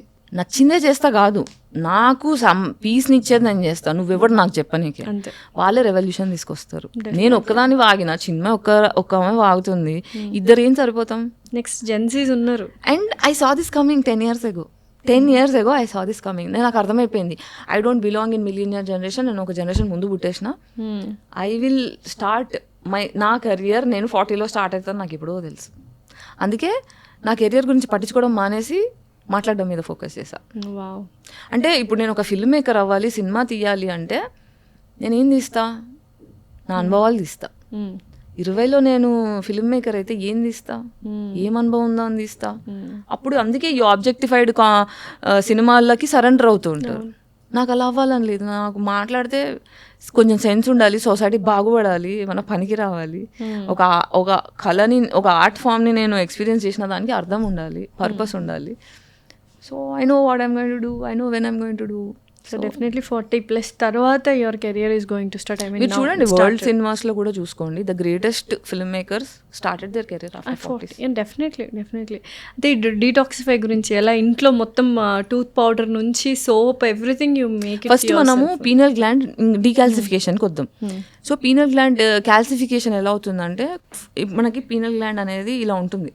ఓకే, దాన్ని మొత్తం మనం తీసుకునే నీళ్లు, తాగే నీళ్లు, జంక్ ఫుడ్, ఇవన్నీ పొరలాగా మనము వాటర్ హీటర్ నీళ్ళల్లో పెట్టి ఆన్ చేస్తే వైట్ దాన్ని క్యాల్సిఫికేషన్ అంటారు. సో అలా మన పీనల్ గ్లాండ్ మొత్తం క్యాల్సిఫికేషన్ అయిపోతుంది. మన పీనల్ గ్లాండ్ ఏంటంటే యాంటీనా.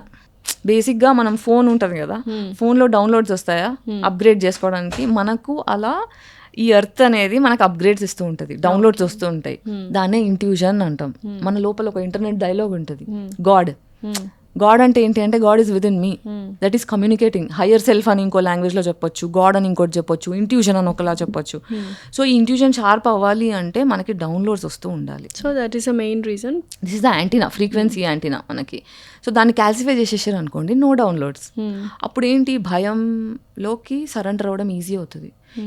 ఇది యాంటీనా షార్ప్ ఉంటేనే, ఇంట్యూషన్ షార్ప్ ఉంటేనే మనం కరెక్ట్ వేలో అర్థవంతమైన జీవితం జీవిస్తాం అనమాట, ధైర్యంగా జీవించాం. సో దాన్ని డీకాల్సిఫై చేశారా పంచకర్మతో? నస్త్యం అనేది 2-3 ఉన్నాయి. బ్రీదింగ్ ఎక్సర్సైజెస్ ఒకటి, Bhramari Anulom Vilom. There are sequence of breathing exercises. So Kundalini awakening అనే ఒక ప్రాసెస్ ఉంది. సో నాకు లోవర్ చక్రాలు బ్లాకేజెస్ ఉన్నాయి, మనకి 7 చక్రాస్ ఉంటాయి బాడీలో. సో ఇది డీకాల్సిఫై అవ్వాలి, చక్రాలు అలైన్ కావాలి, అప్పుడు మనం పవర్ఫుల్ అవుతాం. కానీ అది ఎవరికి పడితే వాళ్ళకి అవుతుందా అంటే లేదు. నువ్వు ఇంట్యూషన్ షార్ప్ ఉండాలి, మొరాలిటీ ఉండాలి, నువ్వు ఆ దారిలో ఉంటేనే నీ కరుణ, ప్రేమ, మొరాలిటీ ఈ 3 చాలా ఇంపార్టెంట్. సో ఈ దారిలో ఉన్న వాళ్ళకి స్పిరిచువల్ అవేకనింగ్ జరుగుతుంది. మిగతా వాళ్ళందరూ చదువుకొని మాట్లాడుతున్నారు అంతే అంతే అంతే. సో ఈ పీనియల్ డీకాల్సిఫికేషన్ అయిన దగ్గర నుంచి రెవల్యూషన్స్ అవుతున్నాయి, నాకు లిటరల్ రెవల్యూషన్స్ అవుతున్నాయి, ప్రతి దానికి జవాబు దొరుకుతుంది. సో పంచకర్మ చాలా డిఫికల్ట్గా ఉంటుందా, కాంప్లికేటెడ్గా ఉంటుందా normal people? Very interesting process, very interesting process, fun. So detoxify అవుతాం మొత్తం. So everyone should go for it అంటారు. అబ్సల్యూట్లీ. మనం ఎంత తొందరగా డీటాక్స్లు అంటే ఎనిమా ఒకటి, బస్తీ అని పంచకర్మలో బస్తీ అనే టర్మ్ యూజ్ చేస్తారు. So this is crazy. Okay, basti is typically అంటే ఇదేం ప్రాసెస్ అని స్టార్ట్ చేసా, బట్ వా అనే పాయింట్తో ప్రాసెస్ ఎనిమా బేసిక్గా enema rule out all the excretory. It's not rule, అదే చెప్తున్నా. ఎనిమా అంటే ఓన్లీ షిట్ తీయడం కాదు, addressing that directly with medication. Medicines అంటే నోట్లోంచి వెళ్ళి డైజెస్టివ్ సిస్టంలోకి వెళ్ళి అది స్ప్రెడ్ అయ్యి పని కాదు, డైరెక్ట్ గట్కి అడ్రస్ చేస్తారు. సో డైరెక్ట్ గట్కి అడ్రస్ చేసినప్పుడు అక్కడ ఏం పంపిస్తున్నాం అనేది, దాన్ని ఎలా ఎఫెక్ట్ అవుతుంది అనేది మనకు చదవడం రావాలి. ఒకప్పుడు టైంలో సోప్ ఎనిమా చేసేవాళ్ళు, విచ్ ఇస్ డేంజరస్. ఇప్పుడు ఏంటి, ఎవరికి ఏం తెలిసినా తెలియకున్నా అట్లీస్ట్ మనం ఇంట్లో ఏం చేసుకోవచ్చు అంటే నీమ్ లీవ్స్ ఉంటాయి కదా, నీమ్ చెట్టు, వేపాకు చెట్టు ఈజ్ వెరీ పవర్ఫుల్. ఆడవాళ్ళు ఉన్న ప్రతి ఇంట్లో, మనుషులు ఉన్న ప్రతి ఇంట్లో ఒక వేపాకు చెట్టు ఉండాలి. దాని వేపాకు గింజలు, వేపాకులు, పుల్లలు, everything is so powerful. Anti bacterial, anti fungal, antiviral. Detox చేసినప్పుడు ఏం చేస్తా అంటే ఇన్ని నీళ్ళు తీసుకొని అందులో వేపాకులు వేసేసి బాయిల్ చేసేసి కూల్ డౌన్ అయిన తర్వాత దాన్ని ఎనిమా చేసుకో. So at least weekly once I do that. అది కాకుండా శంఖ ప్రక్షాళన అనే ఒక ప్రాసెస్ ఉంటుంది. అదేంటంటే స్క్వాట్ పొజిషన్లో కూర్చొని 2-3 లీటర్స్ వరకు తాగగలిగినంత వాటర్, లూక్ వామ్ వాటర్లో సాల్ట్ వేసుకొని తాగేస్తా. తాగేసి లేదు మోషన్స్ అవుతాయి. మొత్తం ఒక 6 to 8 మోషన్స్ అవుతాయి. ఫస్ట్ డార్క్ కలర్ వస్తుంది, తర్వాత లైట్ బ్రౌన్ వస్తుంది, తర్వాత ఆరెంజ్ వస్తుంది, తర్వాత వాటర్ వస్తాయి. ఎప్పుడైతే వాటర్ వచ్చేస్తాయో ఎవ్రీథింగ్ ఫ్లష్ అయిపోయినట్టు. సో ఈ శంఖ ప్రక్షాళన ప్రాసెస్ ఏంటంటే థ్రోట్ నుంచి ఏనస్ వరకు క్లీన్ అయిపోతుంది. ఎనిమాస్ ఏంటి, గట్ని హీల్ చేస్తుంటాయి. So these are all healing and also it is deworming, cleansing. So ఇప్పుడు ఏంటంటే పారాసైట్ క్లెన్జింగ్ ఒకటే సరిపోతుందా అంటే, పారాసైట్స్ ఎగ్ క్లెన్జింగ్ వేరే ఉంటుంది. పారాసైట్స్ ఇల్లు తయారు చేసుకుంటాయి, ఆ ఇంటిని బయోఫిల్మ్స్ అంటారు. సో ఆ బయోఫిల్మ్స్ డీటాక్స్ చేసే ప్రాసెస్ ఒకటి ఉంటుంది. సో నేను బెంగళూరుకి ఎక్కడైతే వెళ్తున్నాను కదా, అక్కడ నేను మొన్న మా చెల్లి వచ్చిన తర్వాత నాకు ఇంతకుముందు పారాసైట్ క్లెన్సింగ్ తెలుసు కానీ బయోఫిల్మ్స్ దాని ఇల్లు గురించి తెలియదు. ఇవన్నీ తెలిసిన తర్వాత ఓ మై గాడ్ అని చెప్పి పోయి డాక్టర్ దగ్గర నాకు బయోఫిల్మ్స్ క్లీన్ అయ్యే ప్రాసెస్ కావాలి అంటే ఒక వారం రోజులు చుక్కలు చూసా ప్రాసెస్. అంటే it's not painful, it's draining, energy తీసేస్తుంది మొత్తం బాడీలోంచి ఉన్న చెడు అంతా గుంజేసా అంటే మీరు ఉపవాసం త్రూ వెళ్ళాలి. సో మేబీ యువర్ డీటాక్స్ ఎక్కువ చేస్తారు కాబట్టి this kind of young look అనేది ఉంటుంది. You don't go for any skin doctors, ఒక్కసారి ఇవి ఏం లేవా? ఒక్కసారి కొలాబరేషన్కి ఒక హాస్పిటల్ వాళ్ళు, డర్మటాలజిస్ట్ వాళ్ళు అడిగితే ఇది safe, this is not going to be any harmful thing అంటే అన్ని రీసెర్చ్ చేసుకొని ఓకే సేఫ్ అని చెప్పి పిఆర్పి చేయించుకున్నాం. పిఆర్పి చేయించుకుంటే స్కిన్ చాలా వావ్ అన్నంత మంచిగా అయింది. అయ్యే ఇదేదో బాగుంది కదా అనుకున్నా. తర్వాత నా డెమో షూట్కి అని చెప్పి ఎండ్లో బయటికి వెళ్తే ఆమ్లెట్లా మాడిపోయింది నా ఫేస్. వాట్ ద ఫక్ అనుకొని డాక్టర్ దగ్గర వెళ్ళి ఇలా అయిపోయిందంటే, you are not suppose to go in the sun కదా అని అన్నారు. సన్ స్క్రీన్ పెట్టుకోవాలి కదా, నేను ఇచ్చిన ఆయింట్మెంట్స్ పెట్టుకోవాలి కదా అంటే, నేను న్యాచురల్గా ఎగ్జిస్ట్ అవ్వడానికి ఇంత ఇన్సెక్యూర్ ఫీల్ కావాలా, అవసరం లేదు నాకు అని చెప్పి అది ఫస్ట్ అండ్ లాస్ట్ లైట్ తీసుకున్నా. ఓవరాల్గా మీకు ఇంత నాలెడ్జ్ ఎక్కడి నుంచి, where did you gain from? Intuition, just intuition. మోరల్గా ఉండండి, ఇంట్యూటివ్గా ఉండండి, అన్నిటిని క్వశ్చన్ చేయండి, అన్నీ ఆటోమేటిక్. సో ఇవాళ అంటే ఒక డిఫరెంట్ పాడ్కాస్ట్ గాయత్రి గారితో, ఎందుకంటే ఎప్పుడు ఏవో పిచ్చి పిచ్చి క్వశ్చన్స్, పిచ్చి పిచ్చివే అడుగుతూ ఉండేవాళ్ళు. అంటే అలానే ఆ పర్సెప్షన్లోనే చూశారు. బట్ నాకు తెలిసి ఈ ఫస్ట్ టైం ఈ పాడ్కాస్ట్ చాలామంది మొత్తం చూస్తే మాత్రం they will definitely understand what is Gayatri garu. And I'm very happy. I want to tell one thing, ఈ మేట్రిక్స్లోంచి బయటికి రావాలి, ఈ క్యాపిటలిజం అర్థం కావాలి అంటే ఫస్ట్ డీటాక్స్ చేసుకోండి. ఇది టిపికల్ ఇది చేస్తే కానీ అర్థం కాదు. సో ఎస్, మనిషికి డీటాక్స్ అవసరం. మనిషికే కాదు, మెదడుకి, పొట్టకి, అన్నిటికీ డీటాక్స్ అవసరం. ఫస్ట్ డీటాక్స్ చేసుకున్న తర్వాతే వీల్ ఎన్లైటన్ అవుతాం స్పిరిచువల్లీ కానీ, నెక్స్ట్ స్టెప్కి వెళ్ళాలనుకున్నా కానీ. అండ్ పవర్ఫుల్ పడకండి, ఈ లూప్లో పడిపోకండి. ఇది ఒక పద్మవ్యూహం, వెళ్తే బయటకు రాలేము. అందరూ అలానే వెళ్తున్నారు. ఓకే, మనం వెళ్ళాము, అట్లీస్ట్ మన పిల్లలకైనా సక్సెస్ఫుల్ అవ్వాలని చెప్పకండి, హ్యాపీగా ఉండడం నేర్పించింది. It is very important. So పిల్లలందరికీ నువ్వు అదైపో, ఇదైపో, అన్ని ర్యాంకులు తెచ్చుకో, ఇన్ని ర్యాంకులు తెచ్చుకో, నువ్వు నీట్లో పాస్ అవ్వాలి, ఎంసెట్లో దుమ్ము లేపాలి, జేఈ మెయిన్స్, ఇవి కాకుండా మనిషిలా బతుకు, కైండ్నెస్తో ఉండు, ఎదుటి మనిషిని తిట్టకుండా ఉండు. That is fine. అండ్ పిల్లలకి బిగ్గెస్ట్ ట్రామా ఏంటి తెలుసా, మనము పిల్లలకి తప్పులు చేసే హక్కు ఇవ్వట్లే, ఫెయిల్ అయ్యే హక్కు ఇవ్వట్లే. మనం ఎప్పుడైతే పర్ఫెక్షన్, కంపారిజన్ అంతే నాశనం చేసి, ఫెయిల్ అయ్యే ఛాన్స్ ఇచ్చినప్పుడే ఒక చైల్డ్ విల్ గ్రో. అంతే. You should have right to fail. ఫెయిల్యూర్స్లోనే నేర్చుకుంటాం చాలా విషయాలు. లైఫ్ అంటే ఏంటో ఫెయిల్యూర్స్లోనే నేర్చుకుంటాం. సక్సెస్ కొంచెం యారగెన్స్ని ఇస్తుందేమో, అంతే. అంతే, definitely. That was a wonderful podcast with you. And చాలా తెలియని విషయాలు తెలుసుకున్నా, కొన్ని టర్మినాలజీస్ అర్థం కాలేదు, వెళ్ళి మైండ్లో ఉన్న వెళ్ళి వెతుక్కోవాలి.